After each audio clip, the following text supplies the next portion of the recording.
Montreal is not the city of lights. It's not the city of dreams. It's not the Windy City. What other cities look at it and call it is Sin City. A night like nowhere else in North America. A night like nowhere else in Europe. A beautiful blending of the two, where folk from all over have made a home, have taken homes from others. Just like its intertwining streets, one ways going up and down cliffs and mountains, the worst place to drive. You may think your city has the worst drivers. Well, ours aren't the worst drivers, they just have the worst fucking roads. We find ourselves, as an audience, looking through the lens of someone's eyes, running on one of these roads, but we briefly look down and see this is not a normal paved road. Oh, it's a cobblestone road. It's beautiful. And as this point of view camera in this scene looks back behind them, not only the sense of sight comes to us, but we feel a heartbeat intensely. We hear heavy, heavy breaths. And going back to the sense of sight, out of that breath is what seems to be just, we can see that breath. It's cold. And looking up, we see faint snow coming down on the cobblestone streets as they turn a corner and stop for a moment. And as they try to gather their breath, they look up from whatever they were running away from and see a beautiful basilica. The Notre Dame Basilica in Montreal, beautifully illuminated late in the night. And they start hobbling their way towards it, their legs giving out, or they ran way faster and longer than their body could handle. For what was chasing them in this night? We don't know, because this is a holiday special. We pan over from sort of Old Town Montreal over to Westmount. I would call Westmount the very rich Anglo part of the city. If anyone in chat is from Montreal or watching this from Montreal, I think it's a pretty accurate description. And we find ourselves in a beautiful, beautiful condo building. And at the penthouse of this condo building lives a new resident, a clever, stunning toreador. And as we look through these beautiful red and golden halls right outside this penthouse, a door opens and we see inside. Opening the door to a guest, no one of importance. What does the audience see as Isabel opens the door? How does she look? How does the apartment look? Isabel looks the way that she always looks. Expensive and flawless. The condo, the penthouse is decorated to the T. It is like the most beautiful, I would say pottery barn, but even that is too common for her taste. It is pristine. It is like a catalog. Everything is in its place. Fire is lit. There are candles. There are people milling about, but no one is touching anything that is not meant to be touched. There are staff and caterers and people walking around with trays. And Isabel looks fresh. She's wearing a crimson red dress off the shoulder. Her blonde hair is long and waved. And she is letting someone in without really taking note of who it is, and looks around to see if her cousin has found the hors d'oeuvres that he is looking for. You look around the space, and obviously your cousin showed up early. Of course. And he's there in the space, and in front of you, Sebastian, is someone with a tray full of hors d'oeuvres, and you see what you've recognized in media as blood pudding. Rolled oats with a darkened blood. It's food. And it reminds you of when you've had food made for you on set that you can hold in your stomach for just a little bit. Your blood borscht beet soup that, some of it you'd have to wait to deal with afterwards. As this caterer looks at you and says, "Would you like some?" What does he see? He sees, I think, a character. Sebastian St. Clair is, above all, cocky, confident, and he needs everyone to know it. So I think looking back, he sees a cowboy hat with antlers that have been placed on top of it. He sees a stubbled face with a cocky smirk, a Christmas sweater, pants, but there is a, whether it's actual or if it's a replica is unclear, but there is a Colt 45 Peacemaker strapped on his pant leg, as Sebastian has taken on a new role recently and refuses to let any holiday party take him away from his acting prowess. His hand sort of hovers over the tray as memories of food on set that came up in unsavory ways floods back into his mind. His sort of like deep brown mahogany eyes kind of flicker. And he glances back up, takes one, I think more for a memory that has less to do with food that was made on set, and one from a very, very long time ago that seems less like maybe an actual memory and more like a memory you've constructed around the idea of a memory that you used to have. Mm-hmm.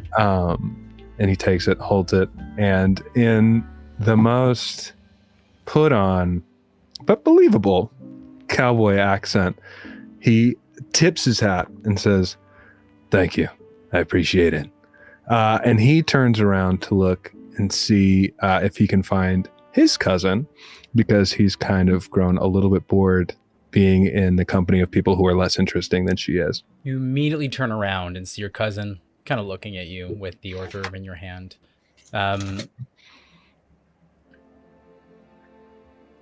We have other snacks, right? Yeah, but you remember these? These were good, right? These were good. Why do you think I had them made? Glad you're enjoying them. Anybody interesting shown up yet, or is it just us? He says, looking around at all of the guests who are already here. No, just fillers. You didn't wear the sweater I got you. It is packed nicely upstairs. I didn't want to get anything on it. Deal was you were going to wear the sweater. So what happened?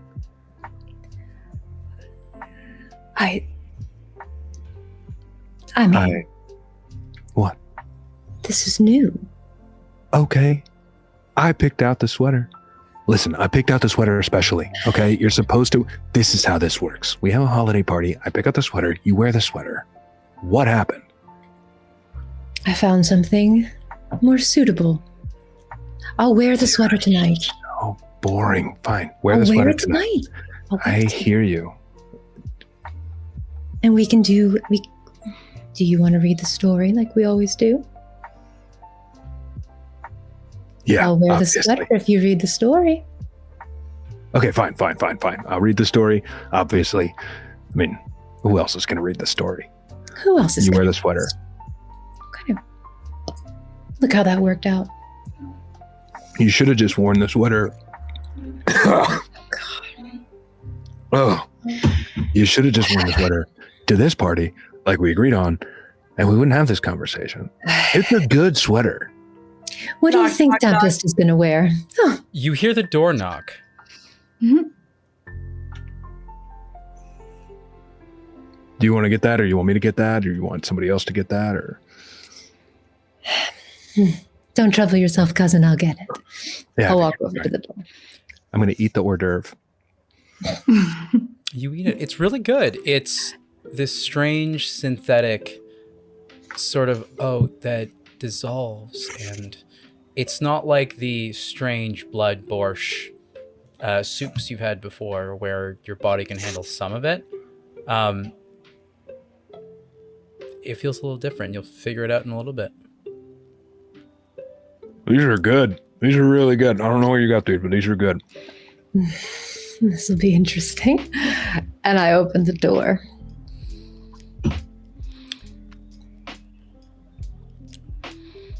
What does she see? Upon opening, Tempest's hair is longer now. It's more of a wolf cut mullet. And she looks like she put about as much effort as she usually does into how she looks.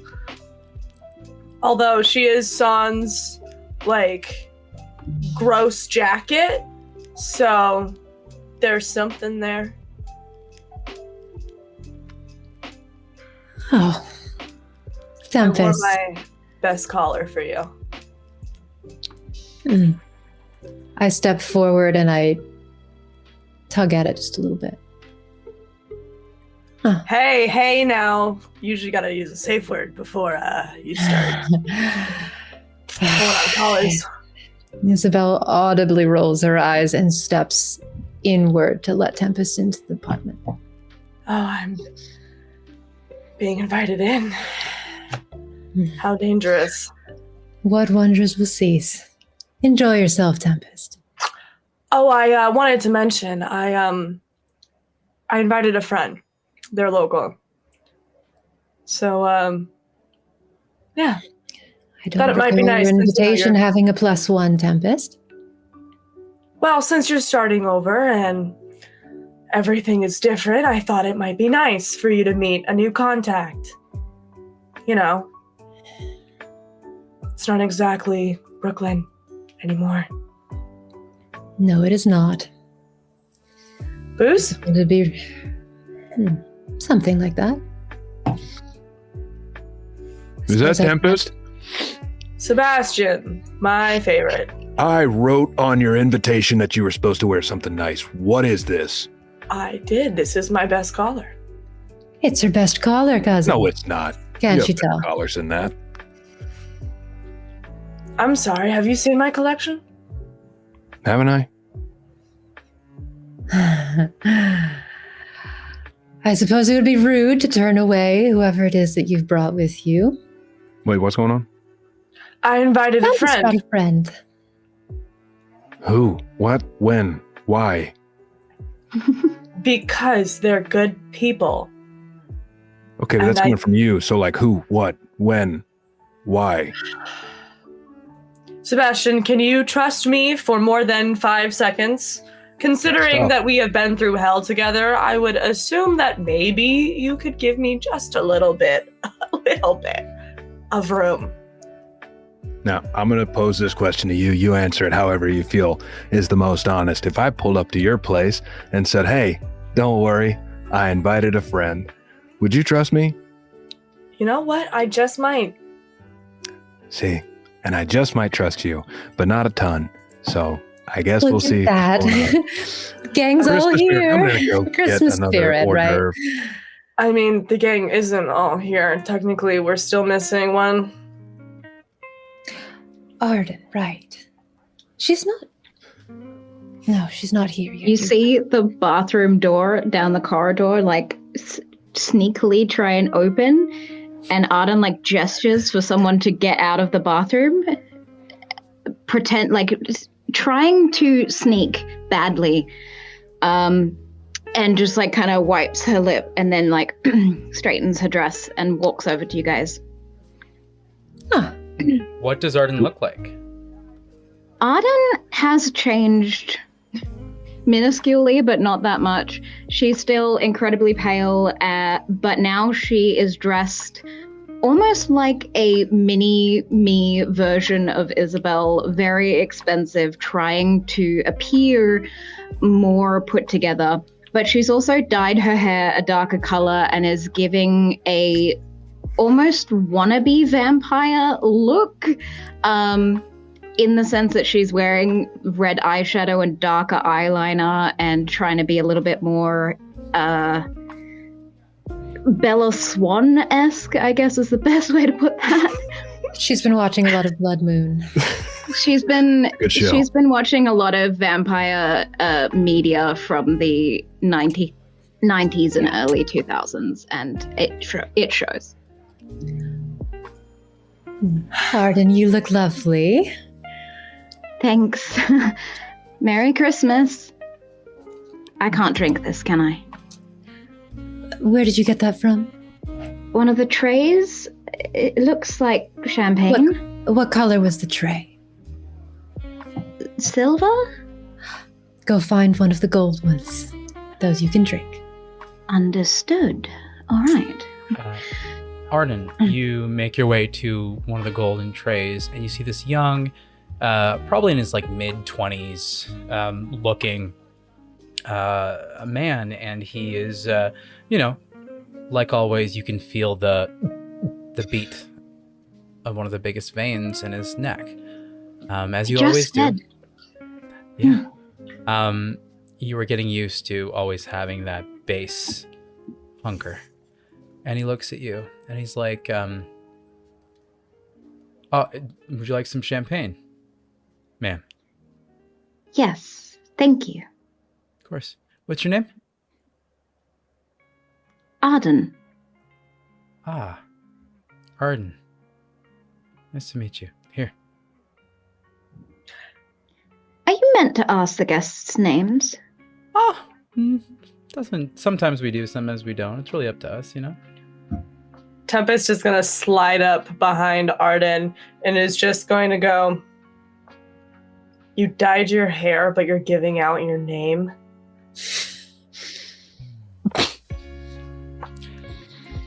And Arden. No.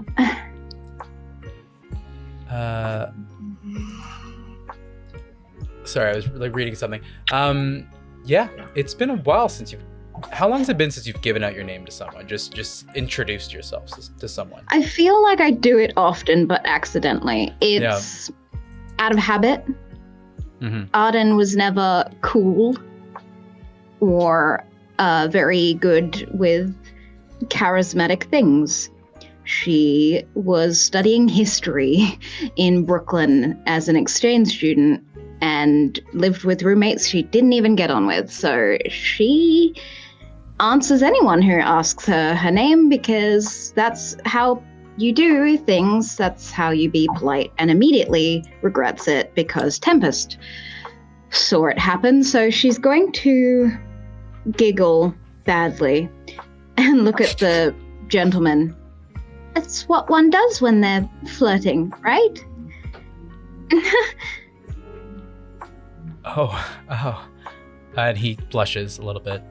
Tempest is just going to move, she's behind Arden, and she just moves out from behind, and she just Well, at the gentleman to try and get him to go away. He waits for Arden to grab the drink, and he moseys around. Moseys along. thank you. Yeah.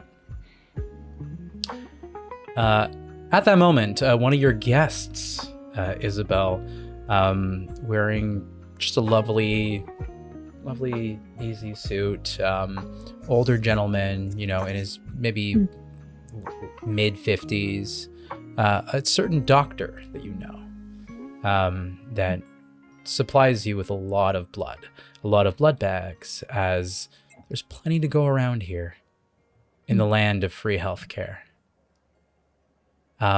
Plenty, especially blood that necessarily doesn't go to the type of transplants that are needed, but is fine for food for y'all.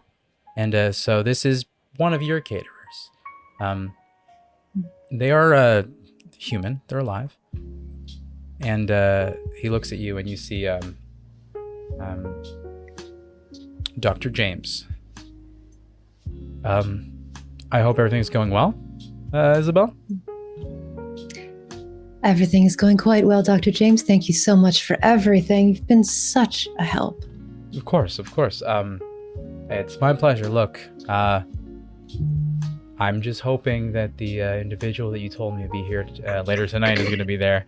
I'm very excited to meet him. I hope so as well. Yeah. You said he's a bit of a sommelier? You could call him that, yeah. I assume a sommelier for not my taste in wine.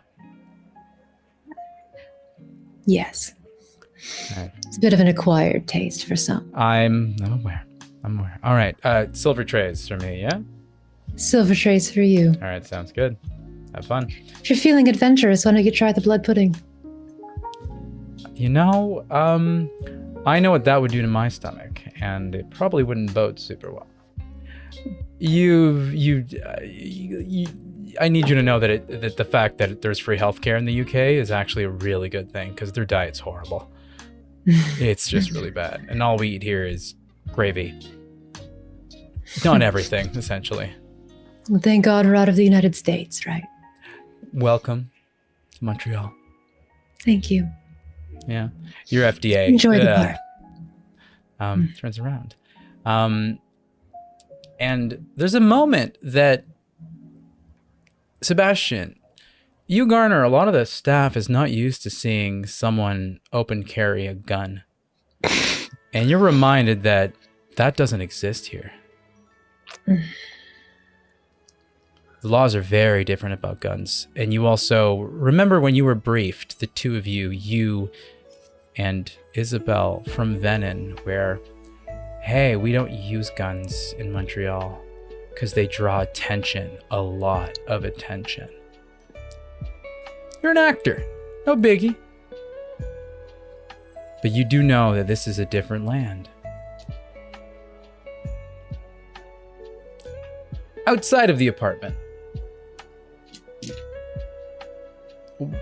you start walking, August, towards this door, and you see an individual, short, maybe about 4'11", so real small, femme looking. She's curvy. She's wearing these big sort of pink tech pants, with like a black jacket, black lipstick with like big pink and red eyeliner. Her hair is just braided and up. She kind of looks up at you and does a double take.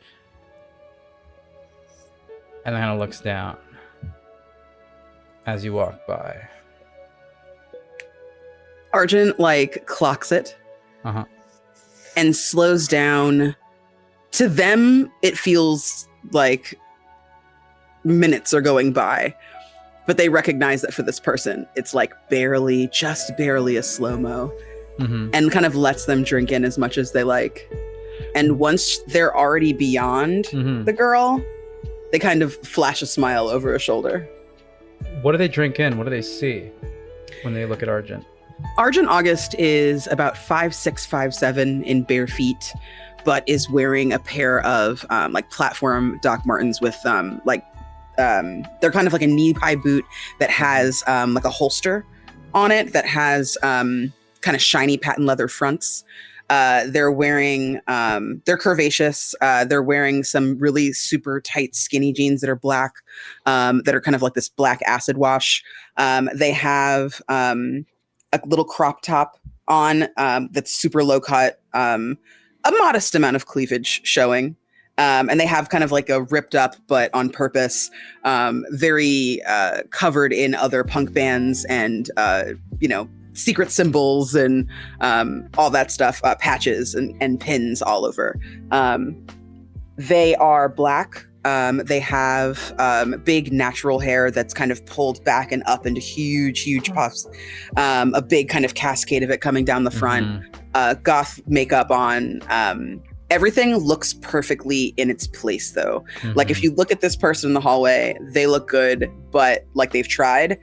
Argent looks like they just woke up like that. And as she kind of smiles, she kind of like winks an eye, kind of daring this person to say something to her. As you do wink that eye, I'm going to make you make the first roll of this game. We're going to go with... we're going to go with wits. Okay. And I'm going to ask you, you get to choose between, awareness and insight. If you choose insight, the difficulty will be a little bit higher. If you choose awareness, it'll be a little bit lower. I'm going to choose insight. Okay. This will be a difficulty of 3. Very high difficulty for this sort of thing. Let's see. It's telling me I have 5 successes. Okay. You clock something. A couple things. At first you see, okay, this she looks cute. And then you're like, you stop for a moment and you're like, ooh, wait a fucking second. You clock 2 things. First thing, you clock a blush of life. So this person is a kindred. And they are moving the blood through their veins, moving that vitae to appear living. The second thing you clock, a mask of 1,000 faces. You know that discipline. There's something a little off, right? And at first you thought, oh, interesting person, cute, you know, can't tell their background, doesn't matter. But then you were like, wait a minute. That's because this is an avatar you're looking at. And on 5 successes, you would know this is like an obfuscate type thing. Possibly Nosferatu. They don't come out of hiding very much. Oh, it's cold in Montreal this time of year. And you know that this party that Isabel's hosting, whether she knows or not, is where a lot of clans are sending some people to suss it out. I don't let any of that cross my face. I just kind of look and smile indulgently. I hand a flyer to the next show. You should come check us out. Beloved, you probably heard of us. Oh, I've seen you before, yeah. Rad. You going in there? Yeah, I wanted to wait for someone else I recognize to go in first. I'll come in with you. Oh, yeah. Actually, could you give me like 5 minutes? Yeah, I'll wait. Cool. I don't really know anyone in there except one person, and I'd rather not ruffle feathers by showing up with someone. You're okay. Cool. I think Argent sort of just like smiles and then immediately kind of turns to walk. They don't knock at the door. They like kick their boot against the little kick flap in the front of the door instead to knock. Yeah. And they kind of like take in their surroundings. Clearly this is like obscenely fancy. And under their breath, they're just like, fucking Tempest. Like, I just can't get a finger on Tempest, man. What is this right now? As you kick the door and like you see how fancy this all is, and wait for the door to be open for you, you know, you've seen Tempest before, like in the past 6 months, right? You've caught up. I think we've caught up, but I don't know if we've seen each other. I think they correspond often, but I think they haven't seen each other for probably 5 years. Okay. I feel like we're old school and we like write letters and shit. Yeah. Dearest Tempest. Hell yeah. In your dreams, Sebastian. That's how people write letters, right? That's how that works. Sure. Isabel, your acute senses hear a much quieter knock on the door and one much lower. For a moment you wonder, but Tempest is here. There's not another dog knocking on my door, is there? Tempest? Your guest wouldn't happen to be kicking my expensive front door, would they? Tempest does this thing that you have never seen them do before, which is that they look lighter. Like, as soon as you say that, they kind of just like grow, like they go from kind of being a little hunched over and being like kind of intimidating this waiter to just being like, oh, cool. And we'll turn and immediately make a beeline for the door and just swing it open. Augie! Oh my god. It's been a minute. You could have warned a person. Like, this is... Wow. I could have, but you can handle it. Oh, knockout. Wow. Am I underdressed to be here right now? Because we all are. It's fine. Isabel thinks we all are. It's fine. Cool. Yeah. I have some people to introduce you to. Come on. All right. They kind of just let themselves get steered into the house and don't really mention the person outside. Tempest is going to bring them directly to Isabel, and I'm assuming Sebastian's not far away. Always. Okay. Arden also immediately went to Sebastian and was like, did Tempest bring a date? Is this... Like, I've never seen... Yeah, I have no idea. That was weird. That was really weird. That was weird, right? I don't know 100%. No, that was super weird. I don't know what that's about. You didn't post on social media recently, have you? Right? No, after I posted a Edward vs. Jacob meme, I didn't log back on. Yeah. Oh, you lost your privileges. That's good. That's good. It's the perfect cover. If people think I've run away to be a vampire, they're not going to actually believe it. Right. So here's the thing is like Kindred have social media too. So if they see you posting all this stuff, it's going to be like a little bit of a thing. You're good. Just like whenever you're thinking about posting, just save it as a draft and my press person will look at it. And then if they think, oh, this is good, we'll post it. Right. You do think about it realize like I this. have a different social media as this new version of me for the Kindred, right? Like that's just the girl that died. Just whatever You you're did thinking about. follow my new account, right? I sent you a friend request. Yeah, I obviously followed that back. Here's the thing. You want my press person to check that out. I'm going to turn away from this and I'm going to flash like a quick look to Isabel as I turn to track whatever's happening with Tempest because Arden is 1,000% right. That was super weird. I've never seen Tempest get excited about anything. And that was like a hustle to the front door. She barely hustled when we were getting shot at. So August. It's not it. This is Isabel. That's Sebastian. Isabel is the host of this little soiree. Arjun looks at you. Am I supposed to kiss your hand or something? You're really fancy. We'll see where the evening takes us, August. Oh. Lovely to meet you. Nice to meet you. American. Yeah. Cool. Yeah, sorry, I'm in a show now. You might have heard of it. It's called True Grit. I'm playing Benjamin Troy. They call me Aces. And he's sort of Sebastian, takes out the gun, flips it, and does like a trick with it, and then puts it back in the holster. August is in a band. What? Oh, what really band? Cool one. You don't have to brag about me. Oh my God. I'm in a band called Beloved. I'm the lead singer. What? So you're like an actual rock star? Yeah. That is awesome. That is Thanks. so cool. Sorry, rock stars. I have so much. I could never. I can't sing. He gets easily Never been my thing. excited. I do when it's about rock stars because rock stars rock. obviously. Tempest will My just bad. lean I'm gonna dial over. that back, but it's cool. It's cool. Tempest will lean over to August and will just go, listen, I know I don't usually bring it up, but he's so fucking prideful about his work. I have to knock him down a peg. I get it. Nobody should get, too too full of themselves, right? God forbid. We're already fucking vampires. Am I right?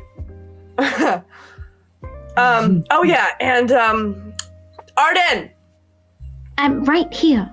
Oh, there you are. Okay. Oh, you're so cute. Arden. Argent. Arden. Hi. Are they my fan? Are they a fan? They look like someone who would be into what I promise you they're not. It's just a weird coincidence. Oh. Hey. It's a thing. It's a thing that I'm apparently doing badly. I just needed a new look with everything going on, and this seemed right. Anyway, hi. I'm Auden. Wait. Nope. Yep, I'm Auden. It's a pleasure to meet you. It's a pleasure to meet you too, yeah. I'm with these guys. They kind of like look at you for a second and kind of move around you. Are you new? To Montreal? No. What gave you the hint? The fresh baby smell? You can't just say things like that. You got to preface it with something, okay? Jesus Christ. I haven't seen a baby in a long time. Wow. I know. Do you remember back in the 80s? Yeah, like I mean honestly, I haven't done it myself. Sorry, when I'm still kind of about the whole thing. I know. It's kind of weird, but did you? Oh my God, is this yours? No, God no. Oh my God. Oh, could you imagine? You don't have to act so offended. It's not that I'm offended. It's just siring is not something that I ever want to do. And a lot of work. August knows why. There's a lot of reasons. It's nothing against you, Arden. Yeah. Sounds like there's a story there.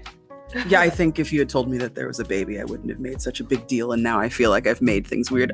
Arden, I'm so sorry. You are not your age. And there is a wonderful world ahead of you as you have been embraced to meet new people and discover yourself. I get a new look every 20 years just out of necessity so I can keep up what I do. But, there's nothing wrong with what you're doing. God, the early 2000s. Listen, we all had an experimental phase. That was rough on all of us. Okay. Yeah. R.I.P. to the early 2000s. Thank God our hair grows back so fast, because, I mean... Yeah, the short look, it was cute though. I like the long better, but the short look was cute. It was cute. Yeah. As you all reminisce about decades of different styles, Isabel, the topic of Arden's sire comes up, and you're reminded of a conversation you had when you were all relocated to Montreal. And we flash to you having a conversation with Venin, your sire. You're brought into Venin's office as Venin is drinking a blood bag after the events of basically one of the last times you saw them, as they are not here with you. And they're like, okay, this is bad news. I'm going to tell your cousin after, but this haven is done. I have to disappear in the wind, and I need to relocate you and your cousin. You have a few options. Paris. You can go to Paris, where the Toreador are king, or you can go to Montreal. Where are you gonna go? Away. What does that mean? Away where? I can't tell you, because if I tell you, I can't protect you. You were not supposed to be wrapped in this. It was supposed to be a deal. It was supposed to knock the Ventrue on their ass in New York City. But mostly it was supposed to make us very fucking rich. Very rich. Look, things happen. We can fix it. You don't have to leave. My darling, listen. I know you haven't spent more than a year or two away from me, but it's very simple. If I disappear, you will not take my heat, and you need to go somewhere away from the Ventru. Okay? I need to deal with this gangrel stuff and need to put you somewhere where you will be safe. Okay? For how long? I don't know. 6 months, a year? Nothing too much. Huh?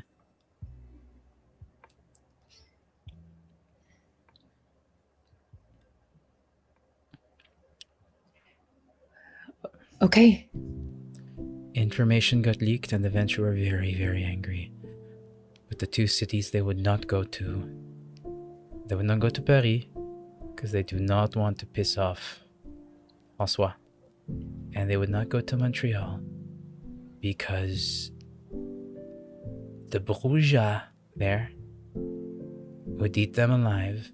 And also the Camarilla do a lot better there without Ventrou. Montreal is very different. I lived there for most of the 90s.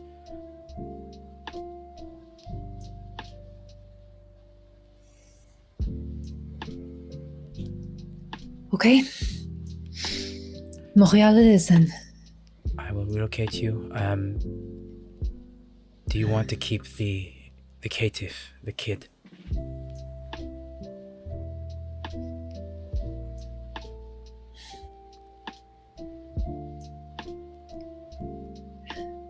Yes.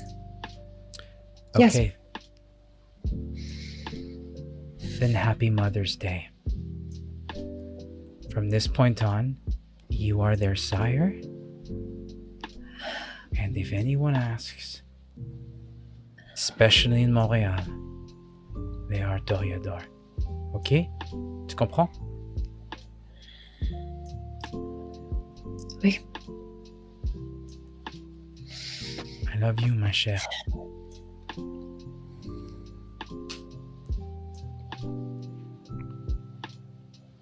They get up. They look around. And you can see they look fucked up, right?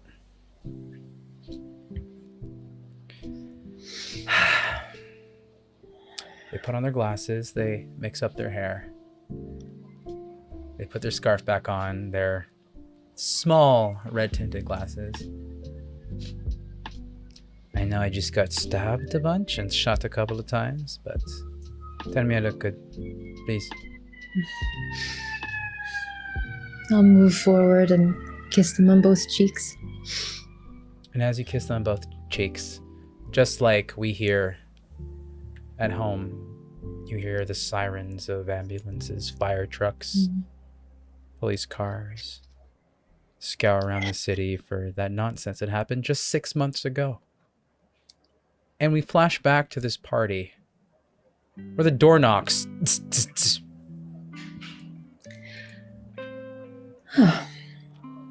Are we expecting anyone else? Sebastian, any surprise guests on your end? No, not that I remember. I'll get the door if you want me to, though. Please. Sebastian will wander over to the door and open it up to see who's there. The door opens and you see this individual, 4'11", wearing the dark jacket, big cargo sort of tech pink pants, hair up in braids, looks at you. She's like, "Oh, hi. You're tall." Hi. Yeah. Are you on the list, or do you know what you're doing here, or did you just kind of figure this looked fun? Well, yes and no. Hi. I'm Fabienne. I'm here to come say hi. You threw a party. You mean this? Yeah. And pulls out the invitation. This one here? Oh, you got an invitation. Why didn't you lead with Yeah. that? All right, I cool. mean, yeah. No, go inside. I guess Isabel knows you or something. Yeah. Don't be weird. Okay, Oh, cool. I will. Immediately as she goes and closes the door, looks around. None of you are blushing. Perfect. And then just sighs. And as she does, her skin turns green. Her ears grow out, long and pointy. Her nose kind of like just has like ridges on it. Her eyes turn yellow. Her claws draw out as you see her. Her teeth, not just the canines, but the rest of them sharpen a little bit. As you see this little goblin girl.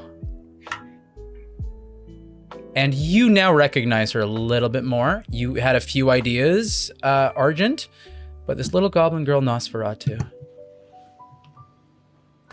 Hi. Wow. So you're the new blood in town, huh? Ah, putain. Mais c'est beau ici. Wow, good for you. This is a Arjun nice takes place. a glass of something red off of one Yeah. of the gold trays as it kind of goes by and just takes a long sip. Is that? Okay. And she walks over. She grabs, one of the glasses of blood, and oh wow. Sebastian shoots a glare over to Isabel, very definitively a what the fuck glare. I'll walk over. I don't believe we've met. We haven't. Now, how did you get my invitation? Oh, well, I found it, and I copied it, and I printed it, Wow. and then I sent it to other representatives around town so everyone can come say hi and meet you for the first time. Y'all been elusive for the past couple months, you know that, right? I know we don't really operate by Camarilla laws here, but I just want to warn you, just so you know who's coming tonight, right? Because when you come into a different... I know this is very much Toreador Haven here, but still, when you come into Montreal, things are a little different, right? As you can tell, the Camarilla isn't really king here, and looks over at Argent.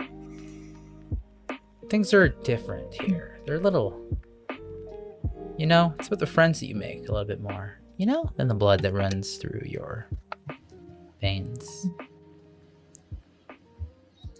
Blood of the Covenant, right? Mm-hmm. And then looks over, scans the room, and their eyes look at Arden.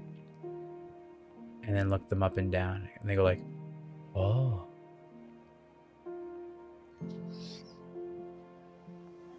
Welcome to the Masquerade. Don't mind me, you're all perceiving me. I don't like it. And they just kind of like scout over and sit down. Anyone Is it- wanna update me? I'm still getting used to all the different names and versions of everything, but I have never seen that happen. As Arden says this, I will have been making eyes with one of my security people stationed around and just let them know. Keep an eye on that one. They do. Okay, since no one wants to explain, that was a Nosferatu. They are, generally not seen in the public eye because it's harder to hide the blessing that we all have. They're just like you and me, just a little different, that's all. Arden, Yeah, you remember Harold from Harold. 6 months ago? Yeah. The Nosferatu who kind of picked you all up and Had no nose. had no nose. His skin was very, almost like burnt scarred. No hair. I genuinely just pupils. thought he was burnt. I didn't realize that was just how he was. Right, okay. I'm really starting to regret being so mad about the whole boob thing, because like that seems like the best transformation into this. Look, there are perks and drawbacks to every clan. All of us have benefits, and all of us have things that make it more difficult to maintain the masquerade. Right. So, while they might not look the part, they have abilities to hide their looks, but they also have a lot of other abilities that you don't have, or that Isabel doesn't have. You know? Yes. Like we've explained, all of the clans have different gifts, and theirs just isn't beauty. Although I have met one or two very attractive Nosferatu in my time. What? This is a new energy from you that I am really happy about, but very confused by. New What do you mean? energy. Oh, no, yeah. Arden's 1,000% right. You are being super weird, and everybody I'm not noticed being it. weird. As soon as, and I point directly, as soon as they showed up, you got super excited. You like stood up straight. You went Like to answer the flagging? door. It was weird for everybody. Just like want to put that on the table because I feel like, you know, Argent is an old friend, and I am happy to see them. It's been a long time. Like old friend, or Right. You have a lot of friend. questions. Listen, I've never seen Tempest smile so much in a conversation. We went through a lot with Tempest, and Tempest was very like Tempest the whole time. And then you show up, and this is like a whole new person. So it's like, you know, we have a little bit of we have questions. Argent We looks at also- you, Tempest. We left Brooklyn. What can I say? Brooklyn brings something out in me, man. The door knocks. Duh, duh, duh, duh, duh. Oh my god. Oh, This is a I got lit it. party. How many people are coming to this thing? No, please, Sebastian. I'll get it. I'll go answer the door. As you open the door, I mean, if we want to have fun, I can answer the next one. are you drunk? Who answers the door? I do. All right. Isabel, as you answer the door, it almost stumbles you back, as you've once said you're not a fighter, and just a lot of people start rushing in. And as like maybe 10 to 12 bodies rush in and like go through the space, an individual walks in and just waves at Sebastian. Oh, hey, Sebastian, how's it going, man? You made it. I didn't think you. Hey, we had a condition. If you were coming into this party, you had to do something. Oh, God, you want me to do the quotes and stuff too? Yeah, That's so cool. obviously yes. I don't. Yes. Okay, this is You know. You No, know you you don't know. actually remember any of the lines. I Fine. remember. 'em. All right, I you know just what? watched the movie yesterday. All right, I you- remember. Fuck it. You play Toothless for me, okay? Okay. You have right. no lines. It's easy. Yeah, I got it. No, don't worry. And I as studied. you see in the flesh, Jay Baruchel walks up to Sebastian, and goes like, "Toothless, I love you, man. You can't quit on me, okay? You can't do it. All right." Sebastian like pretends to like open his eyes, looks at you, and it's just a huge hug. Yeah, fuck, Just a, hell yeah, man. how's it going, man? I didn't think you were gonna make it. I thought everybody showed up and you had other things going on. I'm in town for the holidays, see my family, you know. Hi guys, I'm Jay. You Yeah, might. of course. Sorry. Yeah, I know, hope you don't know. I hope you don't know me. Please. Sorry, I've don't talked to Isabel. You know, we've talked. This is Tempest. Don't worry about Tempest. She's just kind of an asshole Oh, all the time. Hi. And I'm this friends is with Arden. James Franco. I know as. Yeah, sorry? you get it. So this is Yeah. Arden. Arden is super cool, and this is something August. Sounds like Arden. Oh It's not shit! Arden. Rock star, shit, you're she's a Argent. rock star. Yeah. Oh shit. Didn't we meet at Seth's thing? Yeah. Yeah. You guys already know each other. Your set was Amazing. fucking great. I didn't know Thanks. you were a vampire. That's fucking cool. Oh. Sorry, Kindred. I'm so sorry, You- Sebastian. I You know fucked that up. about me. You feel like a hand, like just kind of batting at your side until finally, like, I grip like your wrist, Tempest. Mm-hmm. You can feel like it's not hard enough to like hurt you, but it's very like, what the fuck, dude? Yeah. If I see that, you'll see Isabel just swipe another glass off one of the passing gold trays. But yeah, sorry, I didn't know if it was a potluck or anything, Sebastian. So I brought a bunch of friends. You know, Yeah. For the potluck. Yeah, I maybe didn't explain this super well. You know what?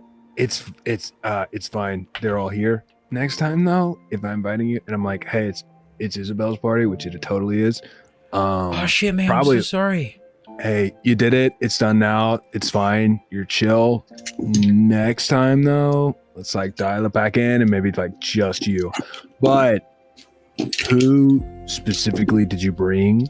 And how like well do you know everybody? Because he like glances back trying to like spot for a second this Nosferatu and I think doesn't and then comes back. Just, how well do you know everybody that you invited? And, like, just friends,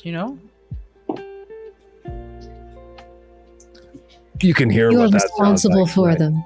You know that, Yeah, right? yeah, totally. Listen. Meaning I will hold you personally responsible for them. Okay, she'll talk to me and then I'll talk to you. Is what that All right. is what that means. All right. Hell yeah. And listen, man, I'm so sorry that I know it's stupid. I'm so sorry that Richie let you go because all the heat on you and stuff, man. But No, it's okay. it It happens. It happens. I got true grit now. yeah, so I'm you've good. Your Montreal agent's pretty sick, right? Yeah. Yeah. Listen, I get to be a cowboy. There So, you go, man. it all worked out for me. I'm good. I did yeah. Psych Man. I feel like Yeah. that was enough for me. You're gonna do some theater too, right? Yeah, I just did Macbeth, which was very fun. Wow. Fuck Yeah. yeah, dude. Yeah, I know who gets to do that, right? Really You're so cool. really bud. feel like I deepened my tool. I feel like I really Yeah. experienced some Yeah. growth for me. Sorry, I just felt a little something. All Sorry, right, Tempest well, doesn't really do anything. So as soon as we start talking about skill sets, Tempest oh, gets a shit. little bit like, As soon as he says that, Tempest just looks at Argent and is just like, "You see what I'm dealing with? You see?" It's just like, These are your friends? Cool. Okay. But hey, man, don't worry. Like, none of the masquerade stuff's gonna be a problem. I know how it is. I hang out in LA, right?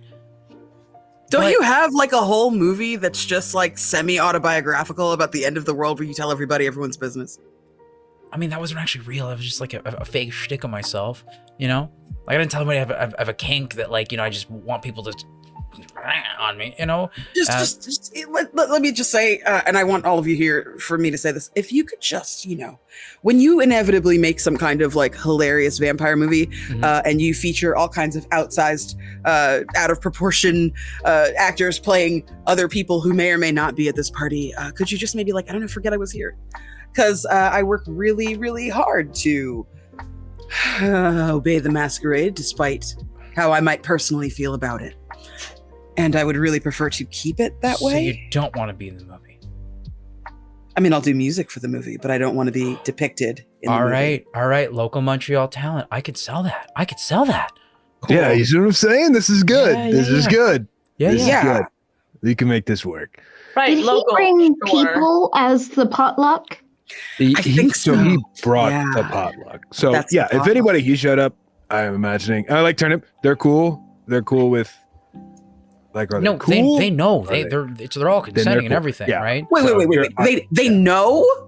No, like they know, but like they're down to be like the potluck. You know, what I'm You saying? are know. going to be so popular in Montreal. Listen, it's show business, baby.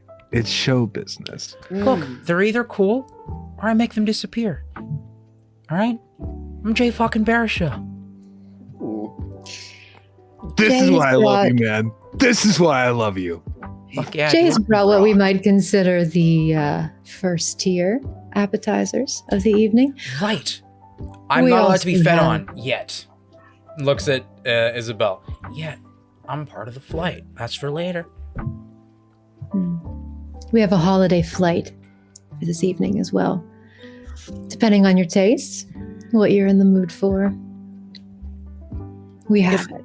If the point is for me to be impressed, I'm pretty fucking impressed. Good. Listen, it's a St. Clair party. That's what we do. Are you expecting any other visitors, though? I thought you all would have had your, round table with the leaders of the space and talked to other clans before throwing a big shindig, but this is your first one. The in door town. knocks. Tss, tss, tss. They don't exactly do things by the book sometimes here. I'm gonna go answer the door, but I'm gonna finger guns as I go answer the door, like and then I'm gonna go answer the door. You answer the door and you see this, I'd say like 5'6" dark-skinned woman. She's wearing like a huge tsuk, which is a beanie, and has like braids all the way down. Just a sort of big, sort of puffy coat because it's cold outside, and skinny like blue jeans, and the toque is kind of here, and she looks at you and she has like red eyes. She looks you up and down. Are you you're the new Toreador, aren't you? I guess that depends on who's asking. You got an invitation, or did you just show up? Pulls out the invitation. Is that one of the photocopies, or do you have like an actual invitation? Is there a difference? Very much, yeah. Realize there's a lot of party crashers. You know how it is. Don't want that. So if I could just verify like who you are and why you're here, that would be terrific. I'm Jean, and I'm here on some business. And if you care to be in the good graces of the Camarilla here in Montreal, you're gonna let me in. Of course I'm gonna let you in. I just want you to remember. Jean in French. Jeanne. I just want you to remember, Jen. Jeanne. What a great time you had at this party. Okay? That's all I'm asking. Welcome to the party.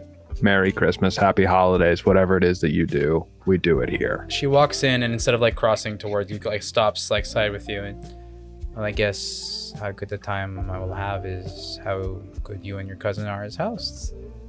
Oh, well then, you can have a great time. She walks in. Ah, Fabienne. Ça va bien? And looks over towards our little goblin girl, Fabienne. And they go chat for a moment in French. This feels like high school all over again. Not far off. Okay. Who's the popular kid? Because I thought it was Isabel and Sebastian when we were in Brooklyn, but this is a whole... well, we're not in Kansas anymore. So Okay, that's the third Dorothy reference tonight, okay? I'm just... Hey, yeah, Tempest, It's lay the off dark the hair. Dorothy references, okay? I wore gotta red pick a shoes, different but I film. didn't think Pick a different this is film. Christmas. There's so many. There's so many easy options we can go with if we're making references. I feel like okay, we've done it with The Wizard of Oz. sure, great, thank you. For the I turn to Arden as though I've done them a favor. I'm just like, don't worry, I got you. They'll switch up the bullying references. Arden, your phone buzzes. I have a phone. And as you look down at this phone that you've been given for... It's been revoked so many times. You look at it with no social media downloaded on it by any means, shape, or form. I want to know, and this is for Who me. put this on me? It's fine. It's good. What did I Answer. get? You I look don't at know. your phone and it says, please update, Android. And as you look at this, it's your first time getting a notification in a long time. And even though it's not the same as feeding on someone, there's an echoing emotional memory of the dopamine, the validation you get from when someone sends you a message from far away. Either a joke, an I love you from someone you care about, or a like on a picture. It's different, but it's there. And I want to ask you, what has been your social media presence over the past 6 months? So Arden has 2 different accounts. One is her social media that she had ever since she was teen, as an Australian who was living abroad in Brooklyn to study, that started off with all her religious, semi-sheltered virginal posts from when she was with her very strict Christian boyfriend from back home, to then finding herself in Brooklyn and having all of the posts sort of change into this more edgy, vampire themed post. It's very curated. It's very intentional. Leaning very heavily into the I drink blood kind of behavior, because she believes that the best lie is to just be truthful, because no one would believe it. And then her secondary new social media is almost like she has been trying to be Isabel. So a lot of the posts and the quotes is things that she would have picked up from spending the last 6 months with Isabel. So all of the poses are very well put together. She's wearing expensive clothes. She's being seen with people that Isabel would approve of. And everything very, very subtle on the vampire front. And it's even called Arden St. Clair. She's lent very heavily into the I've been public? sired by this woman. Yes, I would say so, because it's helping with the cover story of being Isabel's sired.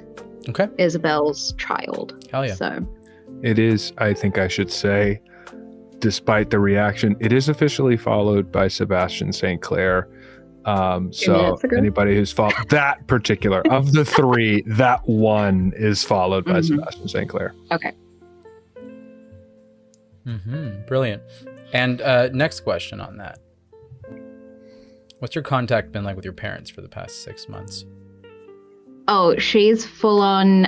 She broke up with her boyfriend, and she hasn't messaged any of her relatives because she's making it seem like she's going through a rebellious phase. And then eventually maybe she'll fake her own death. She doesn't know yet. Okay. Brilliant.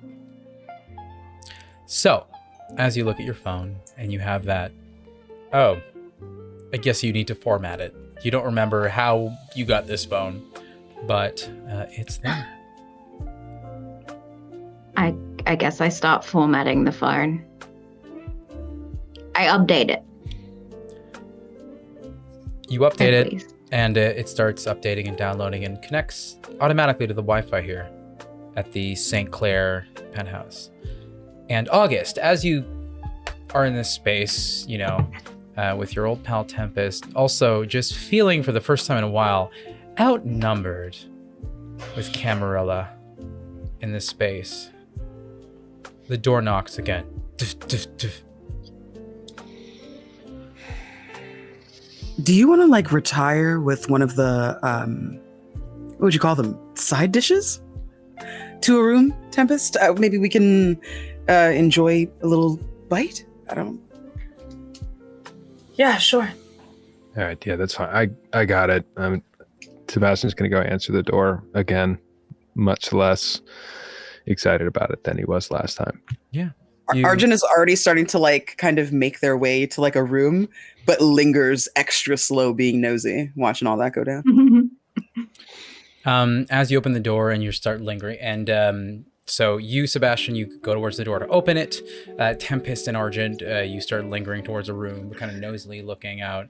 The door opens and you see an individual wearing what seems to be a jean jacket, but with leather arms on it, is wearing like just a band shirt underneath with chains. He has like darkened eyes, and you can see the tattoos peering on his hands and all over his neck. Scruffy hair, and he looks at you.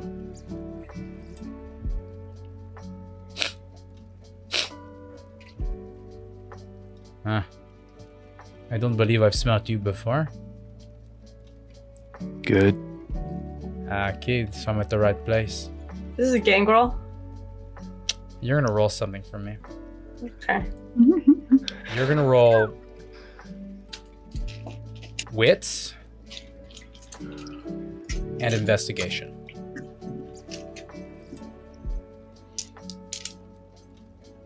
The difficulty is 2. And my hunger is at 1. We established that all of our hunger is at 1. Yeah. You're all well fed in Montreal. That's a 10 on my hunger die. Okay. On 1 hunger die? Yes, give me a second. 4 successes. Only 1 crit. But that's Only a 1 crit on my so it's crit on not- my hunger. Yeah, but it's not a messy. A messy crit needs 2 crits to happen. Yeah. Got it. 6,000 critical messy. Yep. Yeah, no, you need 2 crits, 2 10s essentially. Cool. One of them being, I remember the rules. But that's 4 successes. All right. Oh, well. Smells vaguely gangrel, yeah. It smells I like think- gangrel with blush of life. Like, Yeah, this is I not think undead. Tempest is about to enter this room, and the moment this person walks in and starts sniffing the air, she just goes. She just kind of puts a hand back. Augie, if you don't mind, give me a minute. Yeah. Go handle your shit, doll. And they're gonna walk up kind of to what I imagine is they were kind of like walking off to maybe either like, I don't know, like a higher level of the house or like somewhere else. And they're just gonna stop and they're just kind of gonna walk back into the view of this person, arms crossed, and just looking them up and down. Huh. Look what the cat dragged in. What do you mean by that?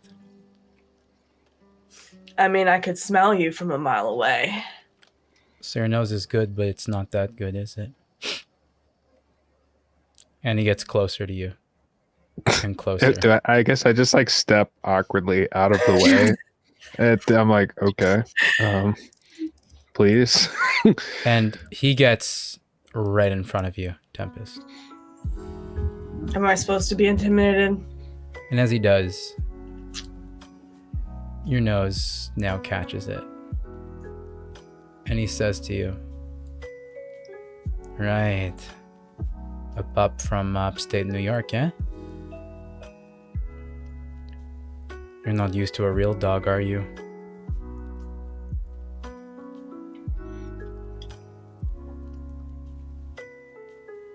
Keep it cool. Don't say anything and there will not be a problem. Okay? I'm just here to watch like everybody in Montreal is. Okay? So they sent the watchdog. Got it. Cool. His eyes shift yellow. And for a moment you realize, and his blood starts pumping, and realize this is not a kindred. That wasn't a blush of life. You know what this is, and you know by himself he could tear this entire room to shreds. If I see this interaction happening, I'll just sidle up next to Tempest. Tempest, did you bring another guest with you? No, I wouldn't dare bring a fucking werewolf. Tempest, I told you one thing. Well, It's, common courtesy to make the host aware of what she's getting herself into.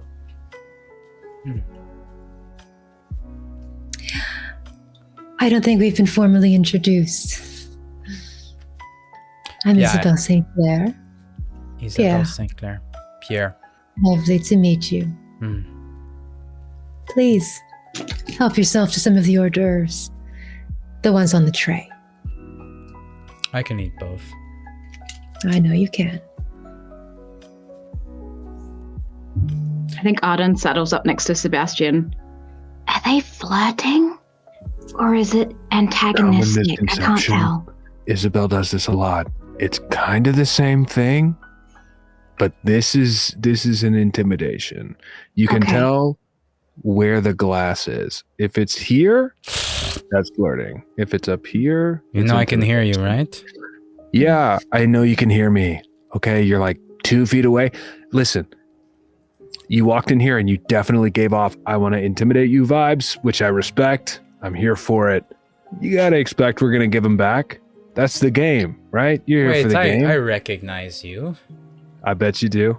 From what? Oh, fucking hell. Yeah. No. I recognize you, man. You were in Macbeth.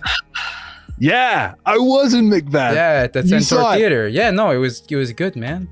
Thank you. That was a great. I haven't done theater in so long. Okay, well, if I'm not needed here, I'm gonna go in the I've never next- seen felt Macbeth done in like a cyberpunk way, but it was good. Huh? I remember when the director pitched it to us, I thought this is never going to work. But then I saw some of the concept, and he sort of One talked to sec, us about the Tempest. theme. Yes, Pierre. Go have your fun. I need to talk to you before the night's over. Isabel, Great. I will not ruin your party. Don't worry. I can tell. You're just here to have a good time like the rest of us. Yes, I am. I'm here on an old favor from a friend. And he kind of waddles over and grabs like 3 of the little blood pudding things and eats them. Tempest will Enjoy. walk back over to the room with Argent. Do you want to talk about that?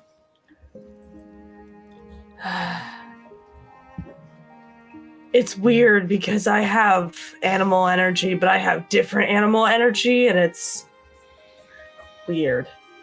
I thought it was blush of life at first, and then it wasn't. They lean in and kind of put their hand on the small of your back. No, I mean, I know it's been hard since things got a little... Oh. With your coterie?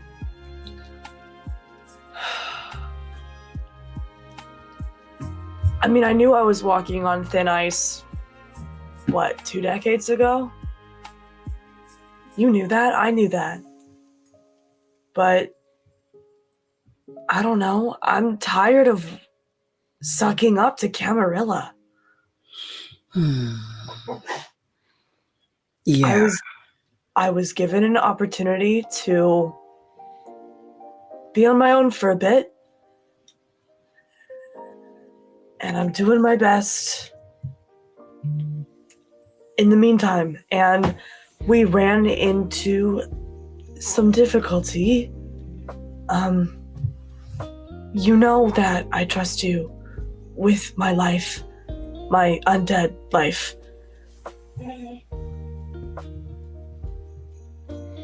Arden is a caitiff, and her sire, she killed, kind of. Oh, shit. It's a long story. It involves a really insane vampire hunter who was also a thin blood. Anyway,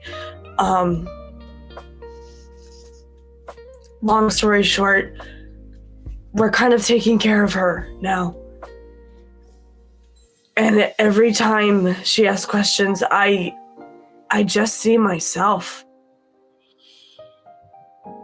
I was so naive and unaware when I was turned, and I can't help myself. I have to help. I can't leave the situation. And don't get me wrong, they can be a lot, and this place is a lot. I know it's not like me, but I care. You've been looking for something special for a long time. And I'm glad you finally got what you deserve. I mean, they're not perfect, but who is, right? I don't know if I would call this my found family, but it certainly is, my found prison sentence of some sort. That's cute. Well, I mean, I'm always just a call away, a letter away. Anytime you need me, especially now that you'll be more local. I'm not saying we gotta, set anything up, but it'd be nice to see you more often. We've had some really nice times. Some really good times. Hell yeah. And I really appreciate you bringing me through some of the hardest in the past couple of decades, but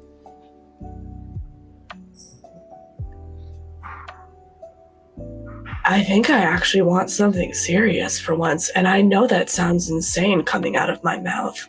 Serious? I know. You want to settle down. The tracker. Always on the move, always on the go. I thought you were going to just put Arden in a baby Bjorn and be on your way, but no, you want to settle down?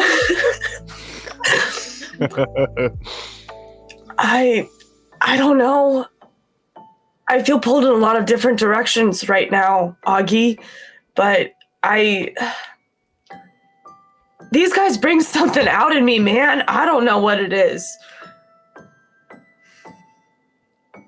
Well, as long as you keep room for me, for friendship. Maybe the occasional wild time. Your friends are fun, and the fancy one's cute. Isabel is certainly something.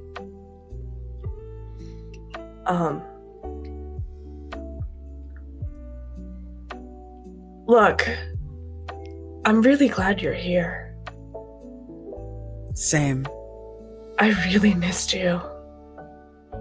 They come in for like a really big hug, and you can feel their other arm kind of like searching as they just kind of grab whoever's in this room and pull them over. Hey. Hi. Hello. Hi. Isn't she gorgeous? She's so gorgeous. Aren't they gorgeous? The very, very gorgeous. Yeah. Friends with Jay, right? Yeah, and you notice this individual's wearing like just like a black top, a little bit of like a Phantom of the Opera mask, and like just almost like server's clothes. Yeah, he told me it was a like a costume party, and so I put this on.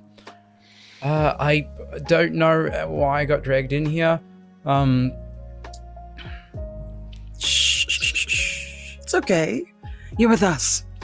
You'll have a nice time. Yeah. I want to kind of use my Melpomene to just kind of talk to him soothingly. And like, as I'm like having this like, oh yes, well, you're with us and everything's fine. You have nothing to worry about. We're just going to have a little kiss, just enjoy ourselves. Their eyes kind of like twinkle up at you, Tempest, as they're kind of leaning their head in, exposing the other side of his neck. Enjoy for old time's sake.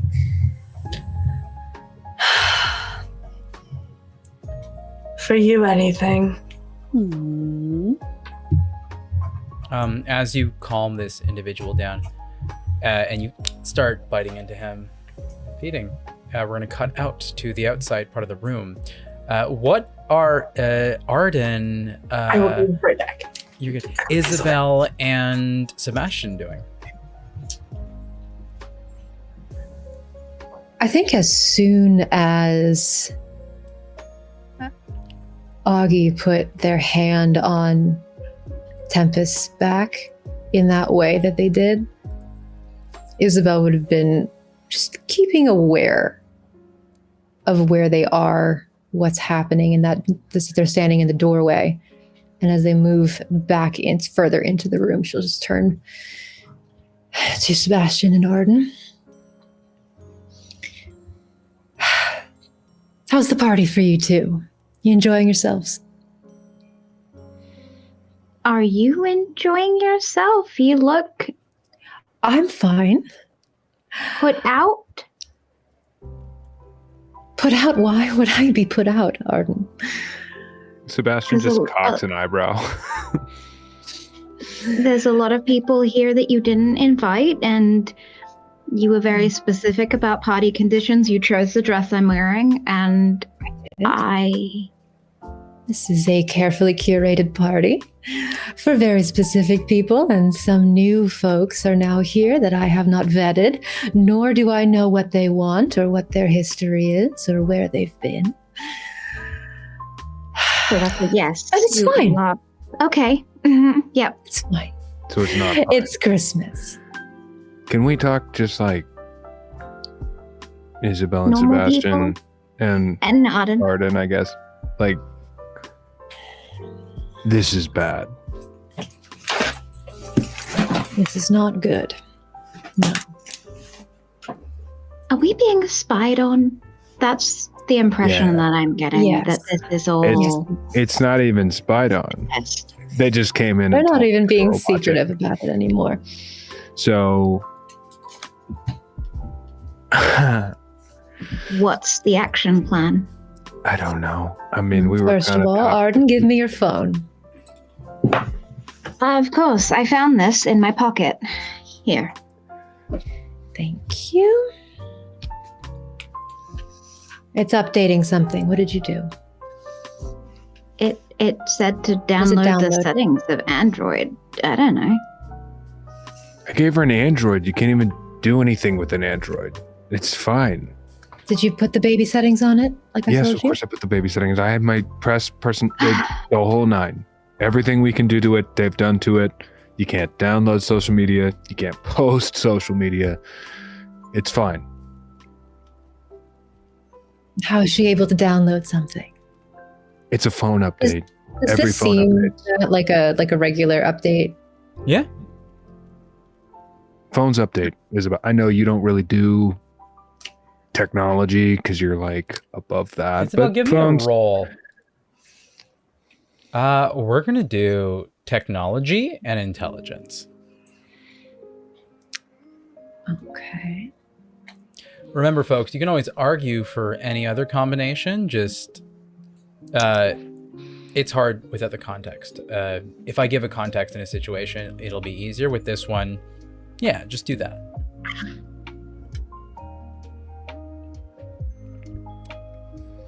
One success. One success. It does seem like a regular update. You don't know why it's connected to your Wi-Fi unless... No, you don't know why it's connected to your Wi-Fi. You've not given out your Wi-Fi to anyone in this space. That's strange. And you have an encrypted Wi-Fi specifically. Somewhere in I'm the gonna back go of her mind, Tempest's phone-crushing senses just tingle a little bit. Spidey senses Isabel go just off. throws it out the window. Instinctively. I'm going to go into the settings and take it off Wi-Fi. Okay. And forget network. Yeah. Sorry, Do I Arden. need to throw the phone out the window again? I've had 5 different phones in the last 6 months that I know of. Because there was that one time that Sebastian had swapped my phone. There's 2 times. She's had 7. She's had 7 different ones. It's Guys, fine. Every It's time fun. you post something wrong, we take it away. And you post really badly. And I don't mean that as an insult. It's just truthfully. I mean it it's with just, love, Arden. you guys, you think Media it's wrong skill. because it's embarrassing to you, but you don't know the people I grew up with, my family, my ex.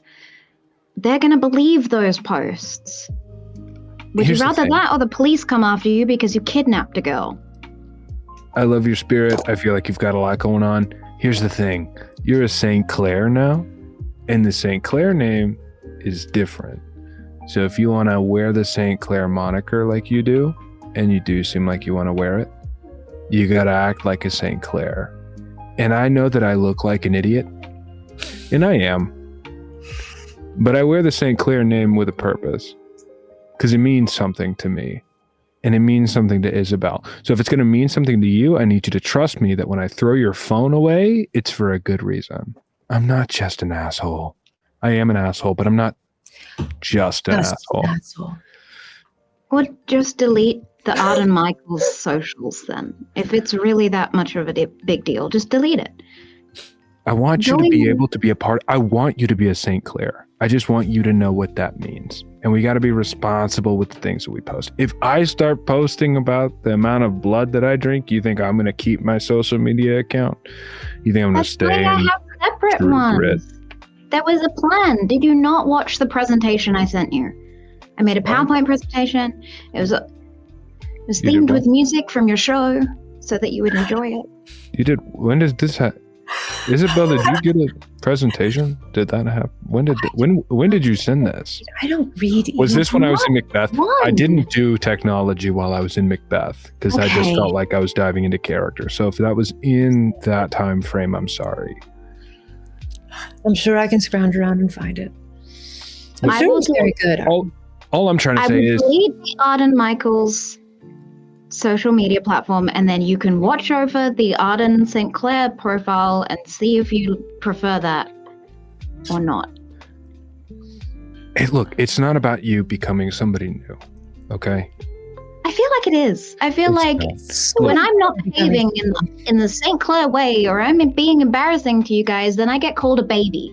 Okay, that's fair. Oh, look, St. Clair to me, really. Like, I'm an idiot, okay? Isabel, I'm going to take this one because I'm an idiot.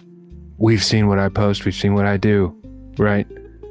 But we've seen what Isabel does, and we've seen what... the last person trying to kill us.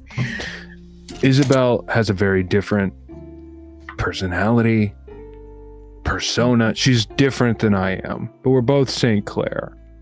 The St. Clair name is not about becoming somebody. It's not about you pretending to be Isabel, and it definitely isn't about you pretending to be me.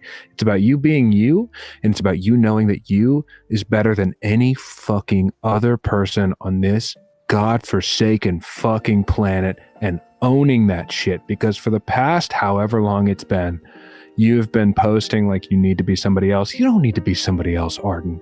If you want to be a St. Clair, you're going to be a fucking St. Clair. And to be a fucking St. Clair, it's to own that shit and say, yeah, I'm a fucking St. Clair. Do something about it. Being a St. Clair means you know you deserve to be here. You're not just a baby, Arden. You're not the kid. You're Arden. You're Arden St. Clair.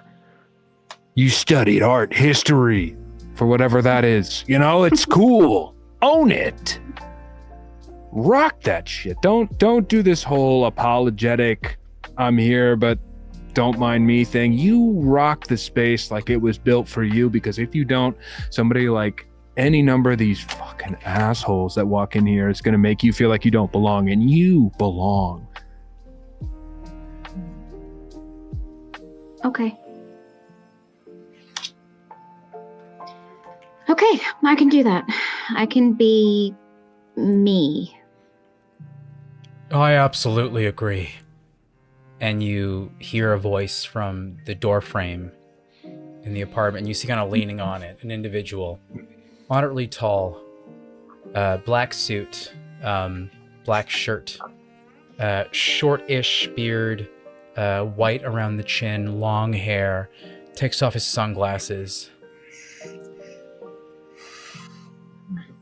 Izzy, darling, how are you today? Keanu, my love. And I move forward, across the room, kissing on both cheeks. And as you and Keanu Reeves give each other little kisses on the cheeks, we're going to take our break for the holiday special. We're back at the St. Clair penthouse in Westmount, Montreal, Quebec, Canada. As in the doorway, brushing out of it, giving you a kiss on both cheeks, Isabel, is Toreador legend, Keanu Reeves. And he says, "Darling, can I drop the facade?" Of course. Thank you. And he just breathes out, and he ages down to a very young Keanu Reeves. The one that we've all seen in Hollywood in the late 90s. There's my boy. So nice to see you. It feels very strange having to play with my age. I'm hundreds of years old, but having to pretend I'm 20, 30, 40, that's actually been the biggest acting exercise of my life. Ooh, grabs blood. Delicious. Enjoy. We have a holiday flight for later in the evening. Make sure to see, and I make eyes with someone, a young man across the party. Got one over there? I think he's just your taste. You know, I came here to make sure everything was okay. For the young, and he cups your cheek. Toreador princess. But you know what they say about dessert? It doesn't go to the stomach, it goes to the heart. Well, you know, Isabel, and you know my appetite very well. That I do. Get hungry fast. Mm-hmm. Go have fun. I will. And hey, I know your cousin's been wanting to meet me. I'll send him over shortly. Yeah, give you no a worries. bit of time to breathe. I think Sebastian is trying really, really, really hard to pretend like he hasn't like locked his attention on Keanu Reeves at the door. He's talking to someone who is obviously not talking back about absolutely nothing. Arden returns out of one of the bedrooms wearing the Christmas sweater that Sebastian bought for her, and she's sort of like changed her look and taken off the dark makeup, the edginess, to just be more herself, as she was advised to do. And she looks at the kind of like strained panic face of Sebastian and then back to Keanu Reeves and just walks up to Sebastian going, you know, you could talk to him.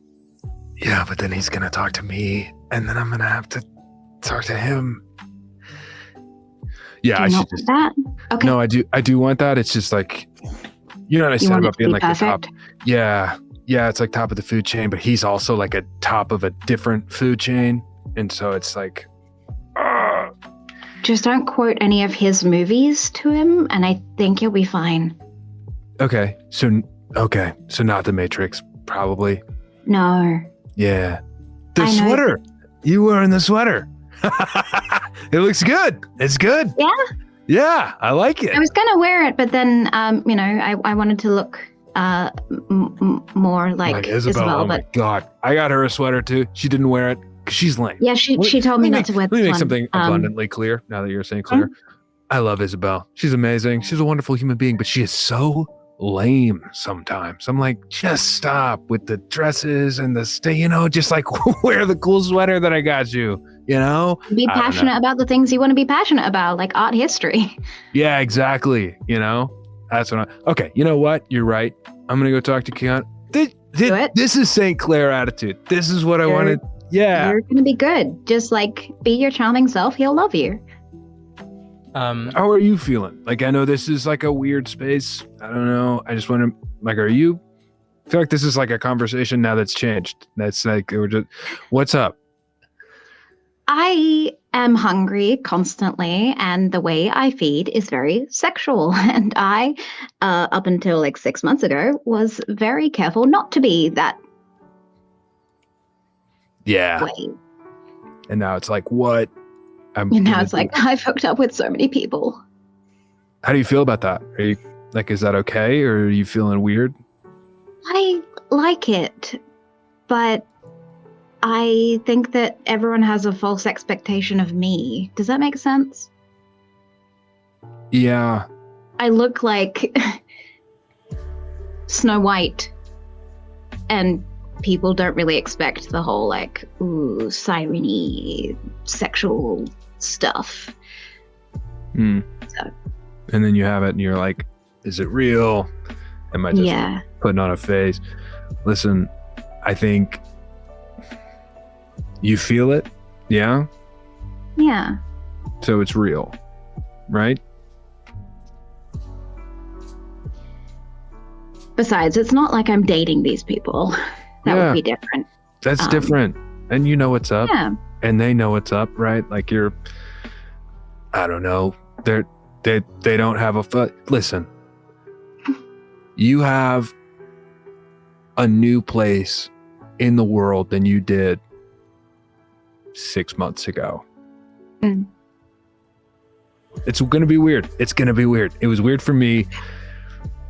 It changes the way that you look at the world. Hey, look, I love this pep talk, and I'm really glad that you're interested in what's going on in my life, but I do feel like you're stalling I am a rather little than bit. going to talk to Keanu. Okay. Yeah, you do your thing. I'm going to go. Uh-huh. Yeah. At this point, I think Tempest is going to walk out of the back room from having fed and is just reapplying lipstick. I have so many questions. Argent emerges after kind of readjusting their jacket and stuff. It looks very suspicious, but it's not. but rest assured, it's not suspicious. You guys look like you had fun. Is that Keanu Reeves? Yes. What You see the he's fuck kind of upstairs at party this is moment this? talking to someone else. He moved so quickly. Sebastian is slowly making his way in that direction. Following around the park. Yeah. He's slowly following Keanu Reeves around. Listen, they know so many people, and it's frankly upsetting sometimes. It kind of ruins general life. Yeah. Isabel, one of your servants, comes up to you with a big tray full of gifts. Oh, is it that time already? And I look at my watch. Why don't we do these in private? And I will take the tray. Thank you. And I look to Tempest and Augie and Arden. Where's my cousin? Stalking Keanu Reeves around the party. It's really Oh, cute. God. It's so sweet. Can I see him anywhere, or are you gone? I might be the gangrel, but he's a puppy. Wherever Keanu Reeves is like 2 steps Keanu back. is visible on the second floor of your penthouse. Has like just a visible upper floor. I'm imagining it in my head. Yeah. And you can see Keanu like near one of the railings talking to overlook. someone, and there's a staircase that goes like up, right, up, like what da da da, and you can see your cousin going up those stairs, for sure. Hold on. I will take out my phone and shoot him a quick text. And it just says, "Get your celebrity chasing butt down here." I lean over to Augie and I go, it's really bizarre how many famous people are vampires. That's what I've learned. It's like every second celebrity. I text back, just like I look at it, put it away without responding, and then take it back out and respond 1 sec. As I try to close in on the entourage that Keanu Reeves is currently entertaining. As you are going towards Keanu Reeves, he looks over and like locks eyes with you, breaks through them all, grabs you with the back of the head and the cheek and pulls you in. Sebastian St. Clair. We know we share the same blood, right? Yeah, We are Yeah. blood brothers. I feel that. Truest of its meanings. Sebastian just sort of I think instinctually grabs the back of Keanu's head. It's just like a mirrored response. He's just, yeah, no, I feel that too. Look, I've wanted seen to your meet work, you for a man. long. You have, obviously, I've seen yours. So huge inspiration. You have a very, very clever use of your tool set. Pulls back. What work? When you look at me, when you take this all in, what work do you see in me? Keanu, I could tell you the stuff that I've seen you in, which is everything, or I could tell you who I see. Mhm. I see a flame that burns in the shape of the oven that it's placed in. You're the truest form of an actor. I've never seen you in a crucible that you didn't conquer. I've never seen you take on a role that you didn't form to. Every piece has you, but every you is different. It's bizarre. It's captivating. You make me want to be better at my craft. Every time the camera captures you, Keanu, you're giving it what you want it to see, and it's perfect. Christian, They're gonna make out. They might. is Sebastian being genuine? Very. Cool. This is maybe like one of the few times that he's being very... Sebastian is, as a toreador, obsessed with the art of cinema. The idea of capturing camera angles and like the way that cinema can portray life is like one of the few forms of portraying humanity that he has left. It is his obsession with art. And for him, Keanu Reeves is one of the few artists that manages to capture what it is that they're trying to portray every time. Kiddo, catch me a little later. We'll talk. Until then, I think your cute cousin has some gifts for you all. Oh, yeah, right. No, sorry about... Yeah, no, Yeah, we'll talk later. We'll talk later. But hey. Put in a good word for me. Listen, always. I'm gonna go downstairs. He holds your cheek real quick. No, I'm not asking, like, for nothing. I'm not asking without giving you anything. You're my people. You're an actor. You're a toreador. And I know your career took a hit. Because that's what it is. To be a kindred. Life is complicated. You're living two lives. Did you ever work in a restaurant? Or a fast food diner before you returned? Yeah? Yeah, of course. Yeah. Yeah. I know. I shoveled horse dung. Many centuries ago. Before I was embraced. I know what it is to lead a double life and to dream. Smacks your cheek again. Just like a little too much. Like, yeah.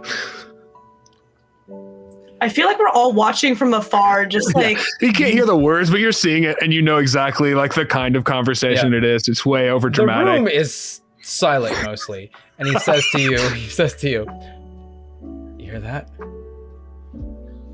Do you know why? No one's talking and everyone's listening in. This is the passion of two men expressing their hearts. Okay? Smacks your cheek again. For like the 8th time. Yeah. Ow. Tempest just looks at Augie and is just like, Go God, family. I'm glad I like women. Yeah, but I mean, are they gonna make out, or are we just getting fucking jerked around here? I don't know. I can't tell. Keanu Reeves, hails himself over the 2nd floor, drops down to the 1st floor.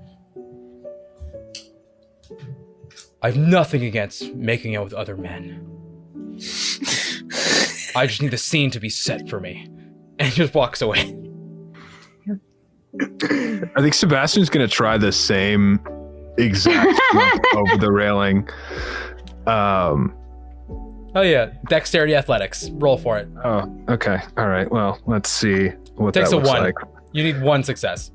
Okay. You're well, a kindred, man. It's you know. You would think easy, but my dice luck might say differently. Let me make sure I know exactly how many I'm rolling here. Let's see. Athletics, I'm rolling 3 and 2 for dexterity. So let's do.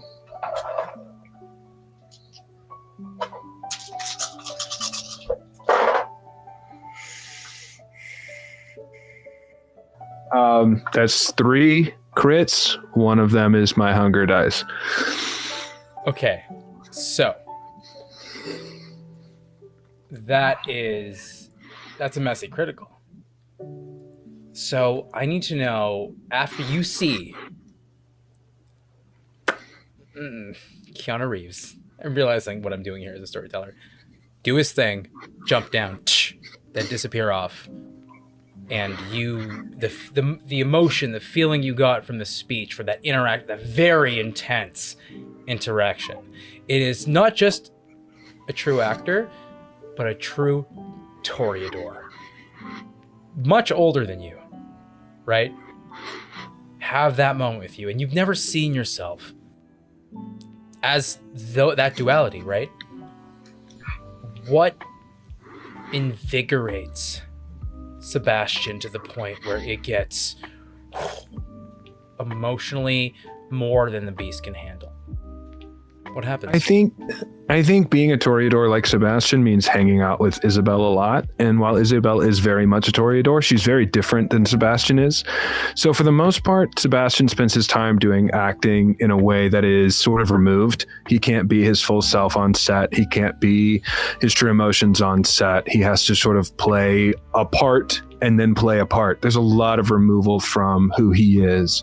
Mm-hmm. So to have a conversation with somebody who not only does the thing that he does, but does it in a way that he wishes he could do it and has done it for a lot longer. I think it's the moment, like as a creative, when you have a conversation with somebody who gets it, with somebody who speaks the same creative language that you do, and suddenly you're excited to create again. And like you're excited to make the next thing. You have that like spark. And I think for Sebastian, this is it.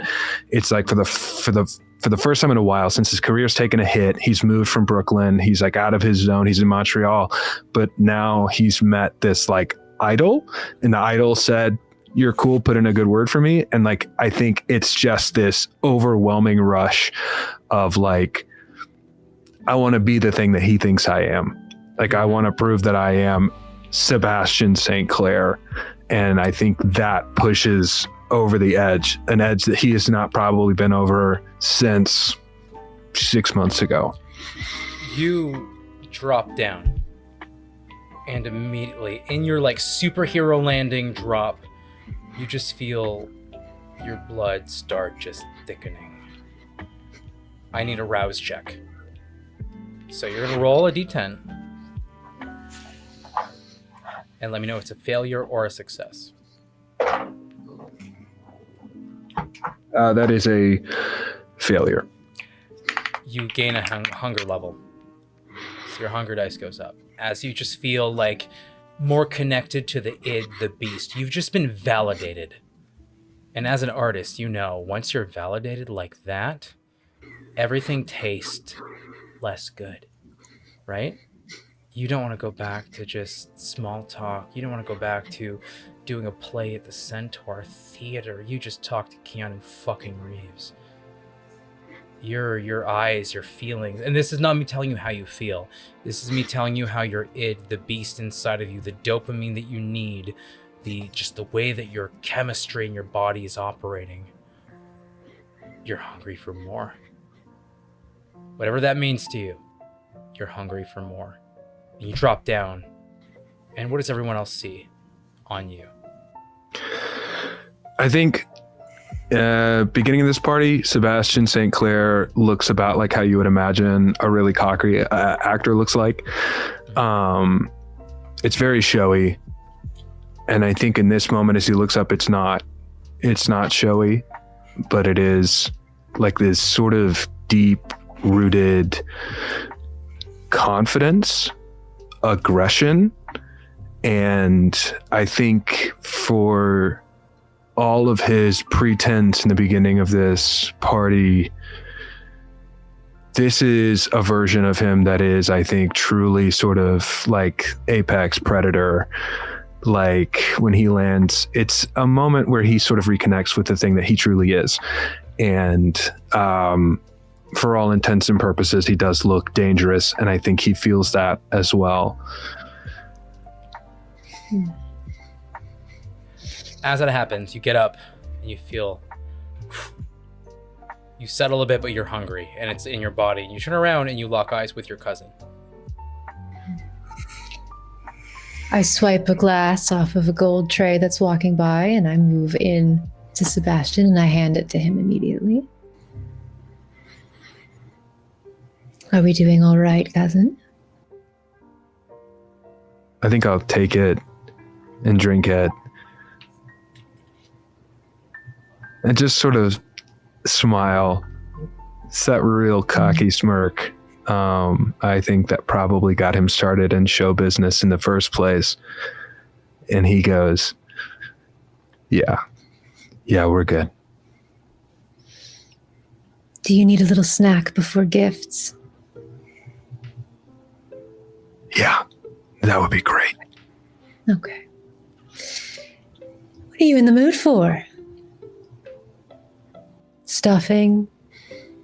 Glazed ham? Pecan pie? I don't know, something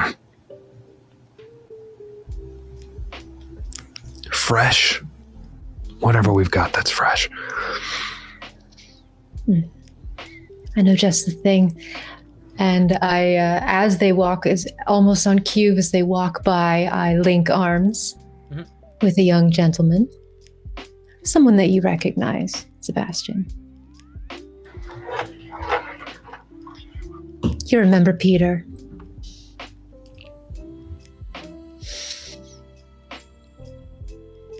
Peter.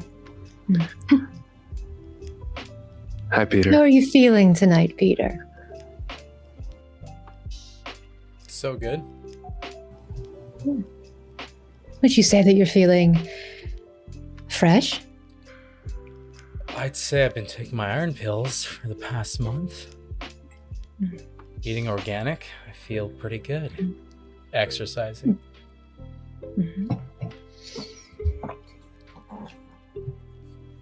What do you say, Sebastian? Do you want to take 5 before we regroup for gifts? Yeah, you guys do gifts. I'll be there in a second. Peter, let's have a conversation. All right. I am so still getting used to all of this. Arden, are you hungry? Always, but I did already have a snack like 20 minutes ago. Well, I was thinking that, and I look over at Argent. Apologies, I wasn't expecting you, but I think I have something for you anyway. If we could just follow me, and I'll lead the rest of them through the crowd, through into a side room where there's a large built-in bookcase against the wall, and I push one of the books in, and the bookshelf clicks open, push it to the side. How have you had time to get custom woodwork done already? Tempest, you know there's always time when you have money, right? Your powers amaze me and terrify me at the same time, always. That's what I strive for. After you. And I gesture to the rest of them. You hear... Like me. Is this a closed-door deal? From Pierre, the very wolf-flavored individual that I had a little bit of a chat with Tempest earlier on. You see genuinely, you see the hair on the back of Tempest's neck just, stand up. And you see her eyes shrink just slightly as this person approaches. You can tell that she is just so on edge around Pierre. Tempest, I'm not here to fight you. Isabel. Whoever said that you were here to fight. Pierre. Do your thing. I'll keep Thank watch. And please, maybe instead of Tempest, I'll talk to you after this. Oh, look, I've been demoted already, Argent. I'm doing great. Some of your guests are ruder than others. Pierre, I appreciate you keeping watch for us. We'll be out in just a minute. I'll leave the door cracked so there's no secrets between us. For you, Tempest, the only one... honestly, fuck it. Roll me... Argent. Roll me a d10. I want a success or a failure. This is a bit more of a luck check. Because this does not happen very often. That's gonna be a 7. 5. Failure. So a success for you, Argent. Failure for Tempest. Argent, you've interacted with a Garou before. Your last experience was an anarch thing that went wrong for bad organization mainly, but a few gangrel called in a lot of favors, and it was like a while ago when Montreal was still dealing with the Sabbat. And one Garou, one werewolf came in and took out 20 of them. Older ones, like it was nothing. And they were feral. And it took a few gangrel to calm them down afterwards. And you see in front of you this very calm individual keeping their calm, like a ticking time bomb. But very calm. No adverse reactions to anything anyone's saying. Like they're here on a mission. Remembering that kind of same energy from the Nosferatu, I think Argent kind of loops their arm with Isabel's. Are you aware that you're being watched? Like, do you know? I mean, I know this party is for people to come and watch and, be seen and see others and all of that. I get your whole thing, but you're being watched, right? The clans are here in full force. Like, are you being careful? I know we've just met, but I'm always careful. But I appreciate you looking out. Well, I mean, someone has to look out for Tempest, and since that seems to be part of your job description now, I just want to make sure that their interests are well documented. And when did it become my job to watch out for Tempest? When a gangrel entered the chat, have you seen this monster? Tempest or No. Pierre? No, Pierre. He doesn't respect her. He barely respects you. They barely respect anyone.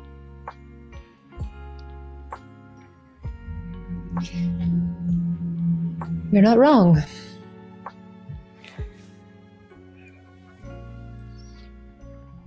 Come. Let's go inside just for a minute. I'll leave the door open, so there's no question as to what our clandestine meeting's all about. And hopefully my cousin will join us soon as he's had his fill. I'm not trying to be rude, by the way. I recognize I can be rather harsh. It is a mark of pride for me to be able to tamp down the piss and vinegar, so to speak, of my people. But at the same time, you can't fault me for wanting to protect them, right? Tempest is one of a kind. Yeah? Tempest certainly is something. And of course, I can't fault you for wanting to protect them. You obviously care quite a deal for them. I do, but she had nothing but wonderful things to say about you, so just gotta do my due diligence. Talking about the same Tempest, then you must be mistaken. She kind of gets up close to you. How tall are you? 5'8", 5'9". Okay, so they look up into your face a little bit. Like they're wearing heels, so they're almost about your height. It doesn't feel... You'd expect a bruja to be in your shit, right? You'd expect it to feel intimidating, but there's this curiosity behind her eyes. Huh. She was not lying about you. I look forward to seeing the rest of this party. Your hospitality is so becoming. Thank you. You know just what a girl loves to hear. I'm glad you're here, Ardent. It's nice to be among new friends. Isabel, Well, who are you bringing through this space? just our group. Cool. Oh, Arden's been standing there as they've been having this conversation. It's like, Yeah.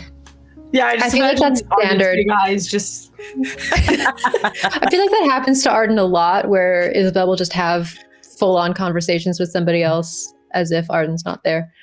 I think that happens to Arden all the time with everyone. She's 5'5", and I think she's one of those people that can just kind of blend in to the surroundings. And so I think there's a lot of times where people don't realize she's right there. Yeah. So all of you go through this bookcase that you've moved back, right? Yeah, those little, All right. like it's almost gimmicky, but it's actually very cool. I'll leave it open because Sebastian knows where this room is. I was just about to He would- ask if I knew about this He room. would know that this is where this is.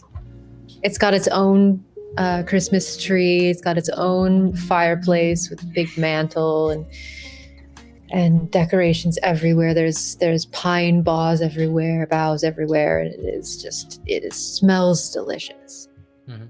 And I bring everyone. I still have the tray with gifts on it.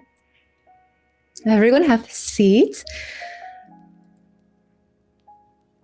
And I will move. Let's see, I will look at the tray of gifts, and I will first take it's flat. It's about yay big. It's about a little bit bigger than the size of a sheet of paper. And I hand it to Arden. Oh.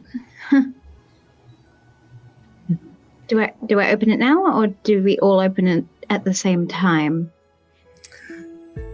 Oh, well, what do we think would be more fun? Should we all open them at the same time? No, Arden, you opened it first. I want to watch your face as you open it. Oh, okay. She'll unwrap it. And what you see is a golden gilded frame around a piece of paper, a piece of sketch paper with a sketching on it. And as soon as you open it, you clock that this is an early Picasso sketch. This is something that is undocumented. This is something that is from his private collection. This is something a museum has not seen. No one except him has, and Isabel and now yourself have seen this sketch.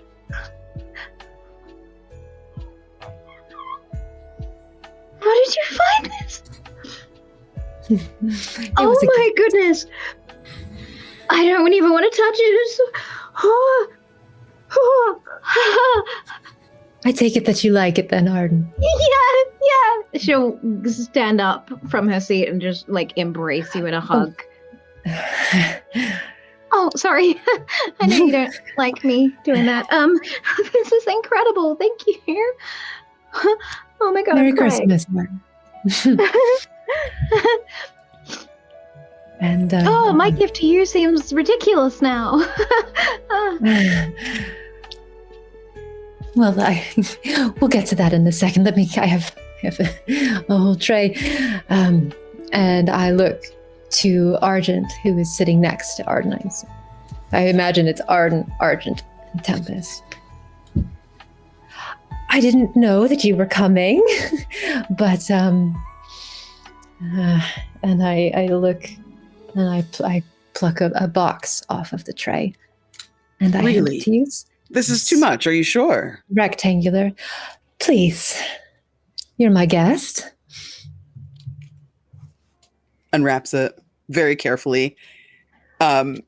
Rather than just tear it apart, you can see that for a second they want to, and then they look around and see where they are and slowly unwrap it, unfolding the paper. They don't rip anything. They like slide a sharp like thumbnail underneath the tape, very kind of medically and surgically open. Yeah. You open it to find a bracelet box, and it is velvet. And as you open it, there is inside what looks like, I'm not sure how familiar with Cartier you are, but it is a one-of-a-kind leopard or jaguar. Is a bracelet with 2 fighting jaguars. The clasp are the mouths together in the center of it. They're both black. One of them has a dark orange, burnt orange speckling, and the other one has a dark purple speckle. Their eyes are emerald, and there are drips of red ruby blood on their teeth. Argent's eyebrows are like in their hairline under this like mop of kinky curly hair. They kind of gaze at it for a while. You know, I don't wear a lot of Cartier, but this will match a necklace that I have. Oh. I try not to flaunt in public, you know, the masquerade and all that. I'm supposed to be humble or whatever. But this is flashy. They look over to Tempest. I like her. It's not the money. I know what you're thinking. It's nice to be among people who aren't asking me for things, but wow. Nicely done. You see Thank the you. ghost of a smile on Tempest. Now, Tempest, don't think I forgot about you. And I pluck from the tray a small square, what looks like a ring box. It's wrapped. And I hand it to you.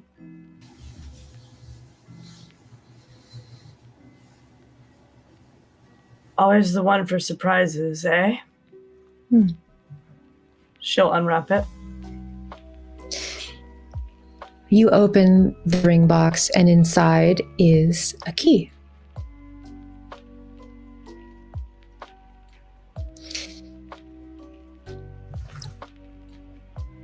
I know you have your own place. Sort of. But I thought, you know, if you ever needed another place to stay, you have one here. And I'll look out the door to the stairwell, the stairway that goes upstairs. You have a room. I even went shopping for black sheets just for you.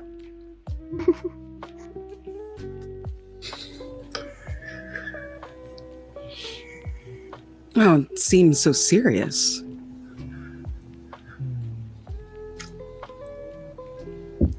For emergencies only, of course.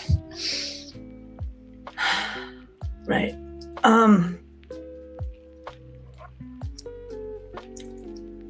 I got you guys some stuff, I guess. Where is my cousin? I think Sebastian has just sort of been like lingering at the back of the bookcase for, I think, 2 or 3 minutes at this point. But we'll fully walk in. I was like, yeah, I just wanted to see the reaction to the key. That was pretty. Yeah, no, I'm good. I'm sorry. Cousin. And I reach on the tray and I toss him a box slightly bigger than the one that Tempest has. He catches it and just rips it open, just shreds the wrapping paper and kind of tosses it. You open it and you find a set of car keys. And the emblem on the little fob, the little leather key chain piece, is shaped like a bird.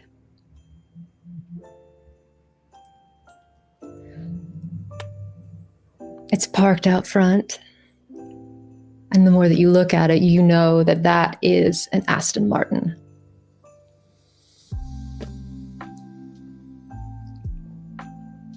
And I gesture to the window in the room that's facing the street. Slowly, like, grin, look out, slowly walk over to the window and look out to see this insane Christmas present. You see a 1965 silver birch DB5. That is the James Bond Aston Martin. It is not a replica.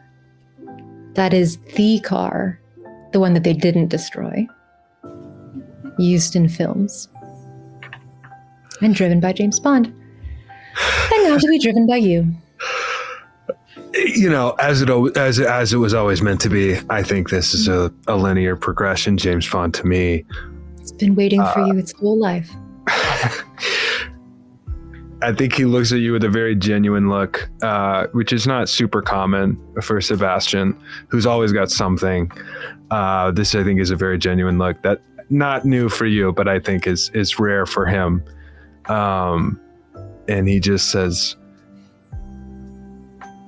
"It's perfect. Thank you. It's perfect." My gifts aren't exactly as flashy, but she'll go over to a satchel, like her basically like old ratty bag that she has, like crossbody satchel bag, and she'll pull out, not wrapped at all, pack of Copic markers that she hands to Arden. You mentioned that, you missed drawing and stuff since you're no longer able to go to NYU. So I thought that you might want another pack. Perfect. And then also out of her bag, she'll pull out a leather hat similar to Indiana Jones. And she'll pass it to Sebastian. It's not the exact one, because that's insane. But, since you're doing the whole cowboy shtick now, you seem to really vibe with it. And I thought you could use that, for your appearances on the red carpet and stuff. Or he sort of does like the flip in the hands and puts it on, and then just does like the brim tip, and he goes, "It's perfect. Appreciate it." And I was thinking really hard on what you might want. I don't really have I didn't know. And then she's just gonna pull out from her back pocket a small carved wooden locket, and she'll just place it in your hand. I didn't know what to get you, so I just made you this. And it's a small locket, and it has little leaf detail on it. And when you open it, it has like a little bit of like scent that you can kind of smell. What smells like the bar that your sire used to run. And it has just like a photo of Sebastian and a photo of your sire.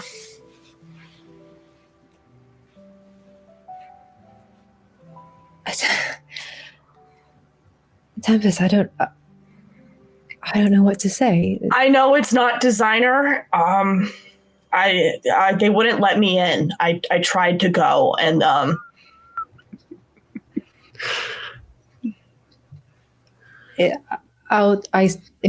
put it on. And Isabel's not wearing a necklace with this outfit, so this is the only necklace that she's wearing. How does it look? Great. It was good. I just make eyes over to Argent, like. Argent returns your glance, rolls eyes, and then like smirks, like, mm-hmm.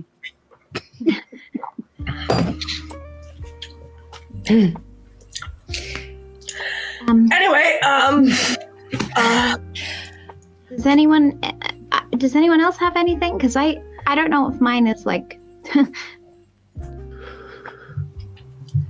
I don't have individual gifts. Just one for everyone. I mean, I didn't know there were gifts, so I don't have anything for any of you.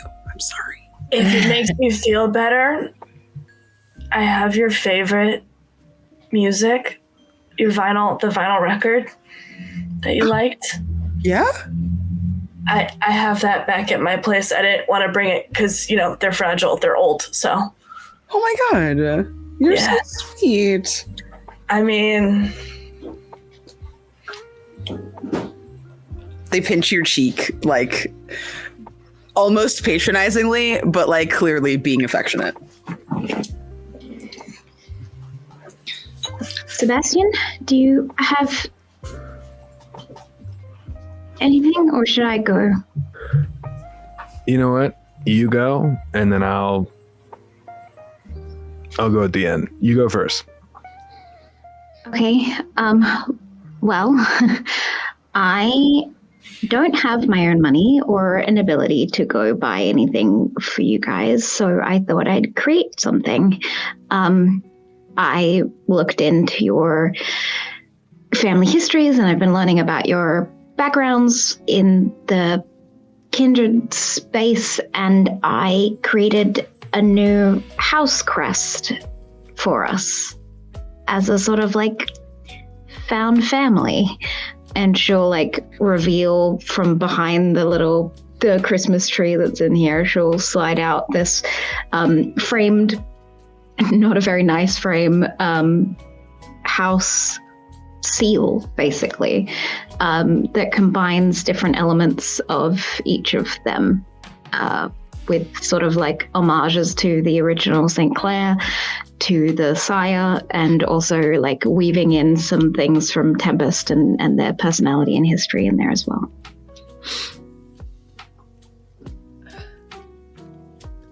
Arden, this is very sweet. This is beautiful. Arden, this is stunning. Yeah, this rocks. It's just something small, like a gesture mainly, but I can also add to it if the family grows. She like tries not to make direct eye contact with Arjun, just like hypothetically speaking. Arjun is also like trying to fade into like the sofa. Like this is a very personal family Like moment. the Simpsons meme is just fading into. Yes. Don't perceive me. As the moment that Arjun is trying to like scoot back, Tempest just puts a hand on their back and is just like, "Hey, bud." I'm gonna go. You said what is it made out of? So I think that Arden has hand painted this on like a scroll, so it looks like it is ancient, that it is from the times where family crests would have been used, but it's now been put behind a very cheap frame, like glass pane, so you can't like touch it. But you can reframe it if you want to, like put it in one of your nicer ones. This was just one I found on the street. Because, again, no money. Arden, don't be silly. And I take it and I look at it. We can go searching for a frame together. But for now, and I'll move over to the mantle and I'll take one of the smaller framed pictures down and I'll set it on top of the mantle and I'll replace it with this.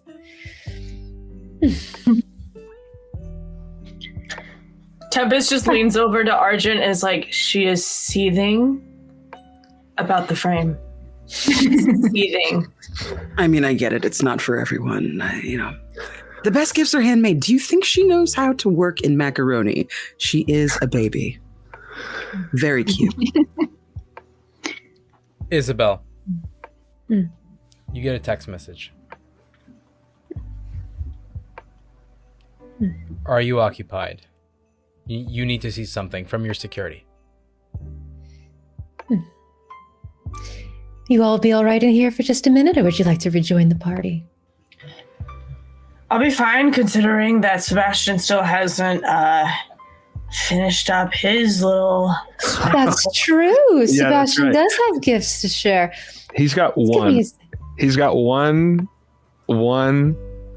cube wrapped very poorly, obviously hand wrapped, and he tosses it to you, Tempest. That's it. I really only had time for one gift this season, or at least like one gift for now. I text back, 5 minutes. Where are you? Opens. So as you open it, you see a pop figure.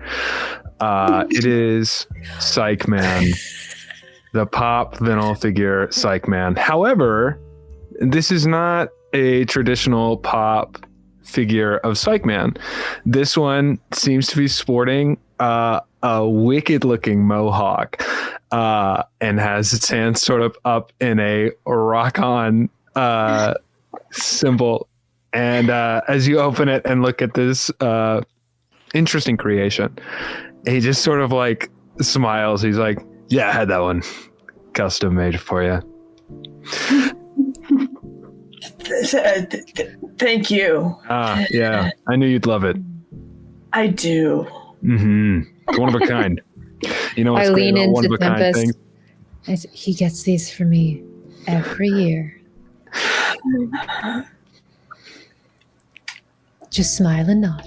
And hey, listen, if you don't like the pop figure, you can always unscrew the bottom. There might be some money in there. I don't know. It's hard to say. I get these things made all the time. Who's to say? And one of a kind things they sell for a lot of money. So maybe you don't like this particular signed pop vinyl figure. Maybe I see it on eBay sometime. I don't know. Okay, that is interesting that you're rejecting yourself before I can for you. But thank There's you. one thing I've learned about you, Tempest. It's that I have to. Otherwise, I'm getting my feelings hurt, and I don't like doing that. So It's nice to know that you still have them to be hurt. Okay, well, thank you so much. Merry Christmas, you little shits. Right. well, this was fun. We should do this less often. Right. See you all back out there. Argent I'm kind of just calls saying. after you. Is that your rude guest? Security. Cool. If you need any backup, just let me know. They crack their knuckles extra obnoxiously. I think Arden is just going to stay in the room a little bit longer if everyone goes back to the party. So is Tempest. She'll stay for a second. Sebastian's gonna, flank you as you leave. Hearing especially you say that it's security. Yeah. So who's staying in this room? Tempest. Arden and Tempest? Cool. So Argent, Isabel, and Sebastian. You leave the space and you go into the main space, and the tension is palpable. The tone's different, the music's stopped, and there is a crowd of people gathered around something happening, right in your sort of past your kitchen island, in between what is like the kitchen island and your sort of like gathering space. And there's an individual on their knees, black pants, black shirt, Phantom of the Opera mask on. Two security guards, kind of like they have them, no guns. They have them like down. And there's a moment where you see kind of like a tense moment between Pierre that's there, kind of sniffing them out, and Keanu. It's like, calm down.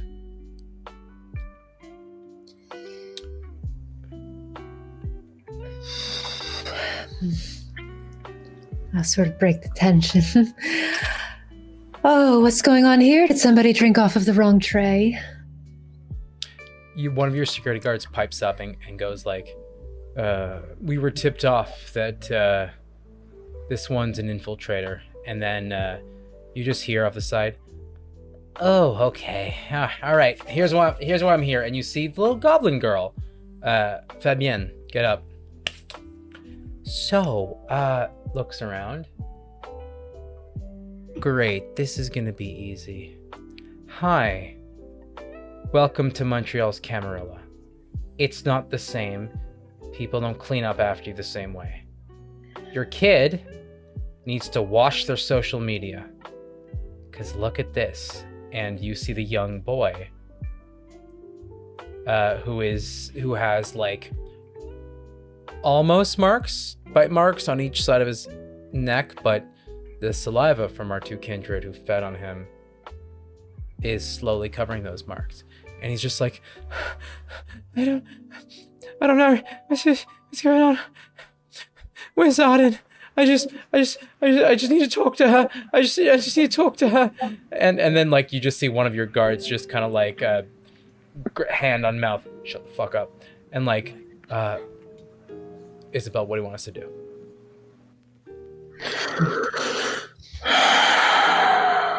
I think that there's probably been some sort of misunderstanding here, or if not, we'll clean it up. Oh yeah, misunderstanding. And then Jeanne, the dark-skinned kindred with the shifting orange-red eyes and the long braids and the hat on her head, comes up to you and says,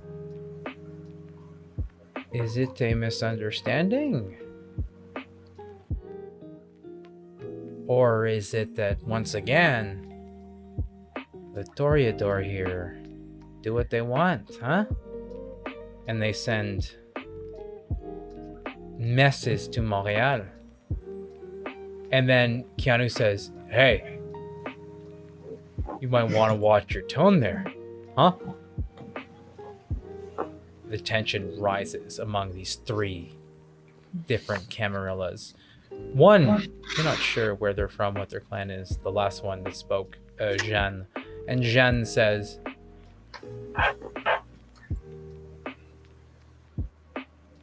"What is going on with this one? They were embraced in the Toreador, but seemingly were they not briefed? Were they not? I don't know what you guys do in the US of A, but it seems like you guys are not very good at communication, are you? Are you just going around with your guns, shooting everybody and solving your problems after? We don't have the Ventru here, who rule with a fat cock and an iron fist. Okay? We're smart here in Montreal. That's how we cleansed our demons. Do you want to solve this problem, Isabel?"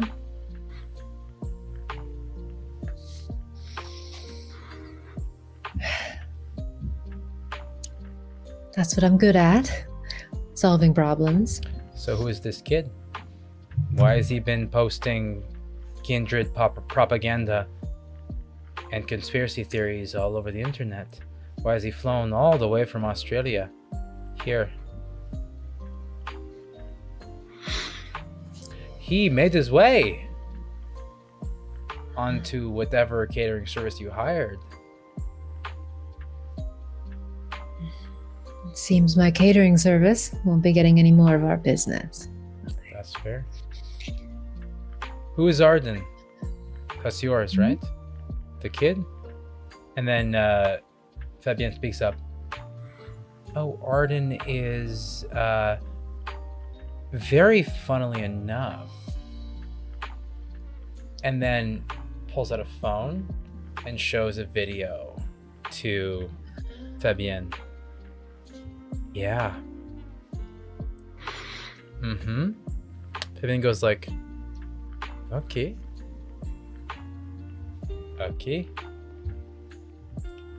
Where is your Arden? Do you want to deal with it yourself, or do you want Arden to deal with this themselves?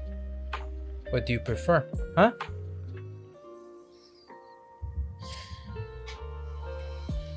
I handle all of my own messes. I'll deal with it. Okay. We're gonna cut. The kid.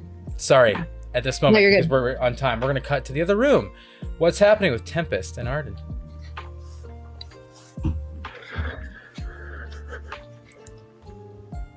You know,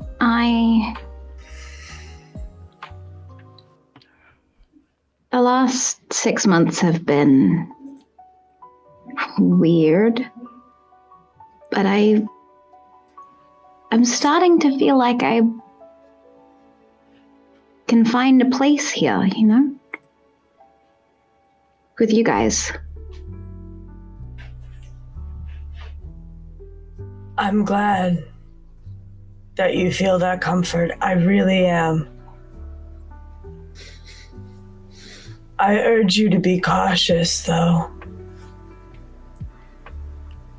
Your crest, it's very sweet. It's very sincere. But you have to remember that we come from different clans. And while we are trying to do our best to protect you,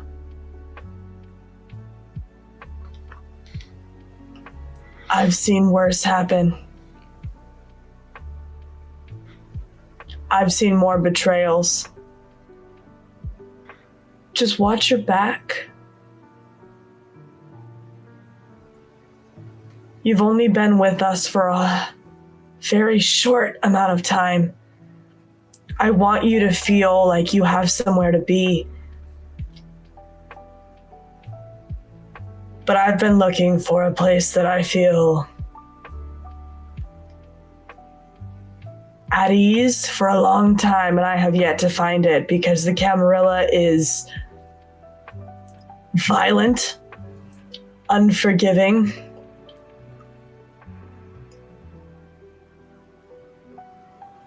They don't really have feelings. They don't really care when it comes to whether they end your life or not. I've already died. Sure. Your afterlife, though. We're in new territory. This is not what Isabel and Sebastian are even familiar with. I've been here a handful of times, decades ago. It's not what I meant. I know. But I'm just letting you know that the footing that you have, it's very precious and it may not last. So enjoy it while you can. That's all I'm saying. You should also do the same. You and Isabel keep acting like you don't care about each other, but it's clear as day to everyone else that you do.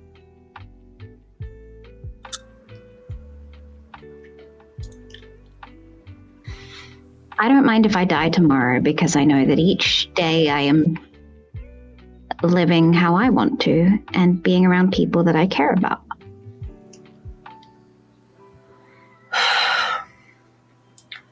Tempest is gonna walk up and just put a thumb across Arden's cheek. You're so good. It's a damn shame that the art student that I came across ended up here. But I'm glad you're making the most of it. Or maybe I can help change things. I don't like the fact that you think being part of a different clan separates us. Why? Maybe me being good and young and a baby could be good for a bit or help because you're so used to the toxicity of this long-standing world. But sometimes things need to adapt and change, right? Maybe I'm the fresh new face to do that. Even if that's naive to think.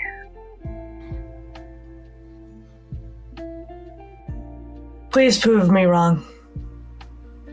If anyone can do it, I have full faith it's you. Okay. I'll try. Tempest, Yeah. give me the good old wits and awareness, please. Yes. Okay. As you roll, I'm going to switch the scene back.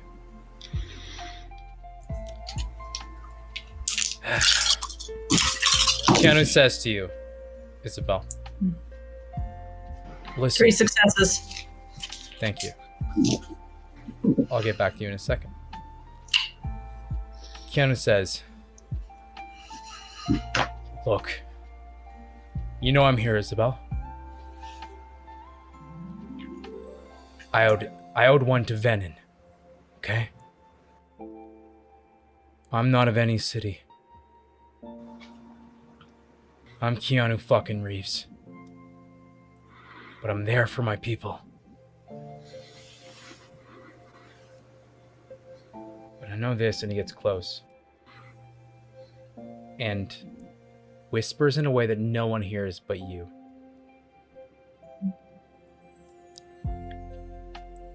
I'll always support you, but you need to leave your mark in this city, whatever that means for you. I can keep the wolf at bay, but your choice will echo what the Toreador do in this city, because the Toreador in this city, it's more like a vacation for the French, really. Looks over at Jen. That one over there works for the real Camarilla in the city. And they're not even that powerful. They share with the Anarchs. It's actually beautiful. It's all chaos. You make your choice, and you better make it fast. Steps back.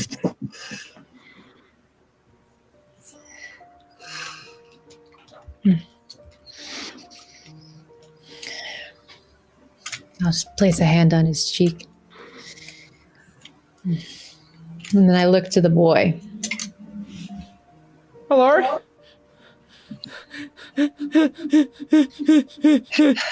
And I want to use my awe Okay. to make him fucking terrified of me. Okay. And I walk closer to him. What is he? You said he's on his knees on the ground? Oh, he's on his knees. His hands are bound behind his back. And he has two of your security guards like on him. Mm-hmm. Way bigger than him. He's just a guy. With his little Phantom of the Opera mask and his like caterer outfit. And I know that every single person in this room is watching me for what I'm about to do. And I walk right up to him and I put my hand under his chin, under his jaw, and I lift him up to standing. You belong to me now. Come with me. And I'm going to walk him back into the room where we were. Okay. Bringing this boy to Arden, because I assume that he knows her. There's a moment, Tempest, where you are talking to Arden and you just feel the air is different. It's quiet out there. There's no music. And you were locked in conversation, and the way that the bookcase closes really covers noise, but your senses are much stronger than the rest of your kindred compatriots. Yeah, I'm hopeful. Wait, something's wrong. Door opens. You see Isabel with this individual hand and throat. What are you doing, Argent and Sebastian? Because you were out. Argent follows Isabel back into the room, and the second that they're behind closed doors says, "A liar. A liar in your midst." I think Sebastian's not going to follow all the way in. I think he's going to get to the bookcase, and as soon as it closes, he's going to sort of like lean up against it with one shoulder, and then he's going to sort of gently rest his hand on this Colt 45 Peacemaker. Are you on the outside? I think, yeah. I think because as they walk into the room and the bookcase shuts, I think he's sort of like propped up on the outside, kind of got a very like, you want to get in here, you're going to have to go through me kind of base. There's a moment where you see the four individuals. You see this as a scene. Fabienne's like, so you will handle it? Because we will find out.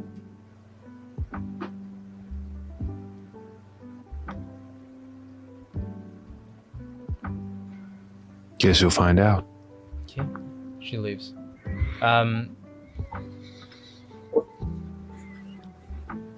Takes a couple notes in her phone. Her attitude wasn't as much of like, I want you to deal with this. It's just like, they seem like the information broker of sorts. And Jeanne, the other one, is like, okay, have fun. Leaves. And then Pierre walks up to you and is like, I'm not into this big ol' subterfuge thing. I like reading Shakespeare. Really hard to understand, not my first language, as you probably know, but you know, I'm also here for a reason. Nobody asked me, so I'm gonna go. I think you're all okay. All right, you have the Matrix here to take care of you, huh? Have a safe trip. Bonne soirée, hein? Sébastien Saint-Clair. And you don't speak French? Tabarnak. And turns around and leaves. Why would I speak French? Who speaks French? Turns around. Oh. Welcome to the minority, motherfucker. And then leaves. Fuck. First time in your life, tabarnak. And like, just like, his voice fades away. Kiana looks at you. You're probably never going to see me again. What? Have faith in yourself. You blink and you swear he disappears. Fuck. Inside the room. I push this boy down to the ground. His mask falls off. Arden, you see Kevin, your ex-boyfriend. I'm not paying attention to anyone in this room but this boy. What is your name?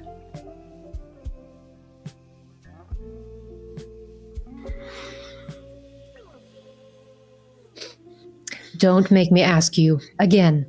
What is your name? Kevin. Kevin. Oh, Kevin, have you been enjoying the party? Did you have any appetizers? No. Did you enjoy some of the wine? No, I didn't. I swear I didn't. Well, that's too bad. It would have been nice to have enjoyed something pleasant before this. I just I was right. And I crouch down next to him and I put my hand with my long painted red nails right up under his chin. And I tilt his head up to look at me. I was what right. Are you here for? Deliver it.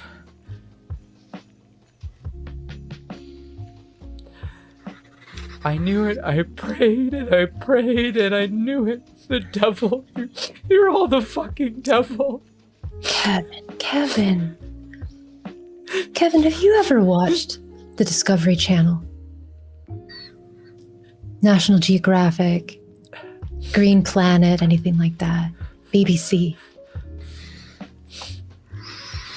Why? You ever seen the shows with a mother lion, a lioness? He breaks eyes with you and tries to lock eyes with Arden. Don't look at her. You look at me. We're talking now. Arden, you get a moment where he locks eyes with you before he's like pulled back in, where you just see in your newfound kindred glory, you see almost like a baby fawn.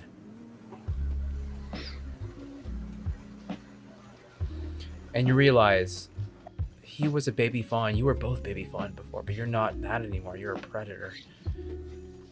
And whatever happened, he traveled a long way, and how the fuck he found you.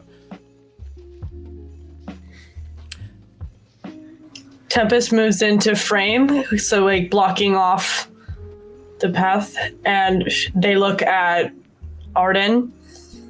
Hey, I know that this is hard and it's personal, but you don't have to be here if you don't want to. If you do, that's fine, but you don't have to.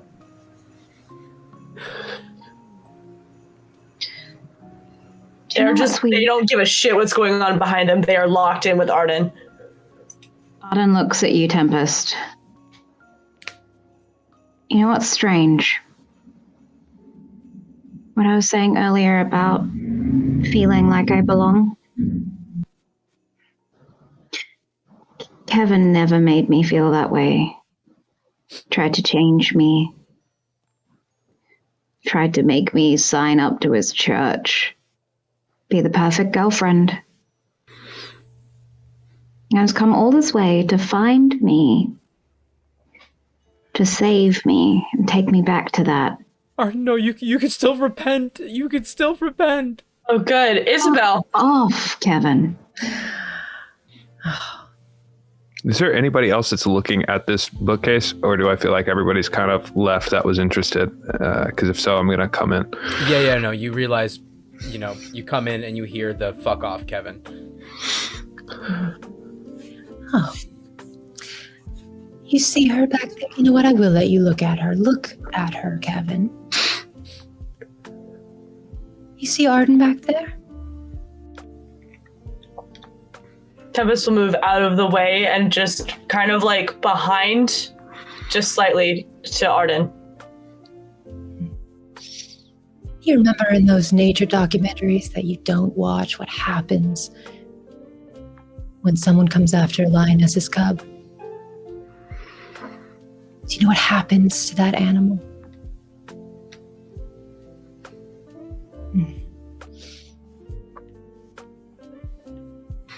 Well, we're about to find out, aren't we? You're all You monsters. have one opportunity to say something to make me change my mind. You're all monsters. That's what you're going with? You're going with you're all monsters, insult the person who's threatening to rip your throat out? I would take it again. One more chance. Get down on my knees so I'm eye level with him. Who else have you told, Kevin? Because if we solve this issue, but you've started some sort of cult to rally me back to your side, that's a lot more people we'll have to kill. Or you could save them. Did you tell anyone? You like saving people, don't you, Kevin?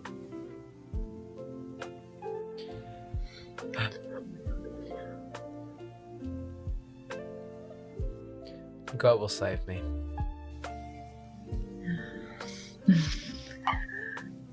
So will his. Not me.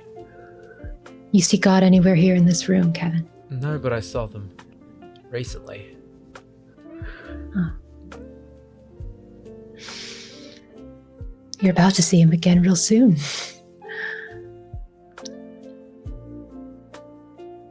I hope you've made peace back home. And I look to Arden.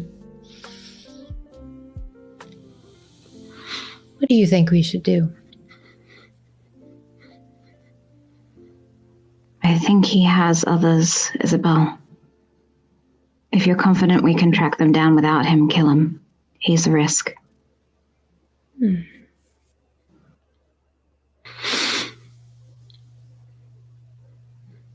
Spoken like a true St. Clair.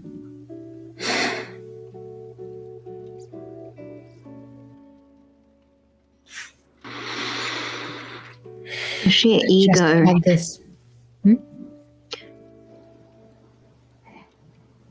The ego, even if this was nothing to do with this, the ego of following a girl to another country after she breaks up with you to win her love back because you think you're better together, denying her choice completely. That's one thing. I wanted to save you From what? from what they did to you. Boring. Next. Nice try, buddy. You got something better? Let him speak. It's been a long time since I've seen one of these. There's always one little fucker, right? It has been a minute. You're not wrong. My hand is not left, and I dig one of my nails in underneath his jaw. I did my research. I found forms, I found people, I found victims. Not well enough, apparently. Forums, victims, a group, a rebellion. I didn't tell your parents if that's what you were worried about. No. They'll probably You have find out friends. based on all your social media posts. Acting like a fucking harlot. Showing my body is not me being a harlot. In Kevin? blood. I squeeze his neck a little tighter.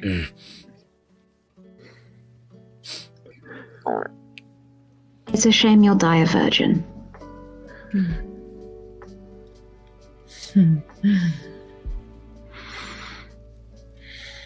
One ticket on the 310 to Yuma, unless you got something fun to say. What do you guys do? He stops talking. I just want to also check that he's not live streaming or recording anything right now. I'm going to make sure he doesn't You have a check phone on him right now. No. He's naive Then I stand up. and just put a lot of energy to be here. Someone kill him or I will. Yeah, do we have dibs? Did somebody call dibs on this? I just had this rug cleaned. Can we at least do it somplayce else? Shouldn't the youngest go first? Aren't those the rules? If you want, I'm not saying you have to. I just like this. I just got this gun. It is sweet. If you want to use it, you can. Very cool, very fun. If not, it's fully. You know what? It's Christmas. Go ahead, Sebastian. You sure? You don't have to. Because Arden, it's kind of your call. It's like it's your thing. So if you want this one, it's all you. Go ahead. I said goodbye to him a long time ago. Then I think Sebastian pulls out this peacemaker, sort of flips it around, puts it right on his temple, and says, "Where's God now?" And I'll shoot him. And as you blow this guy's brains out, we cut to outside of, and I'll say it properly this time, La Basilique Notre-Dame, where we found ourselves through the POV of an individual running, breathing heavily, and the individual makes it to the top of the steps and goes to open the door and gets pushed back strangely about 10 feet and kind of looks back up, and a silhouette is over them, and the silhouette says, Why? What, did you think that your fake breath would fool me? You fucking blood-sucking monster piece of shit, huh? Ben non. Au Québec ici. And here, oh, on se souvient. And a small detonation is heard, covered by the sound of a bullet.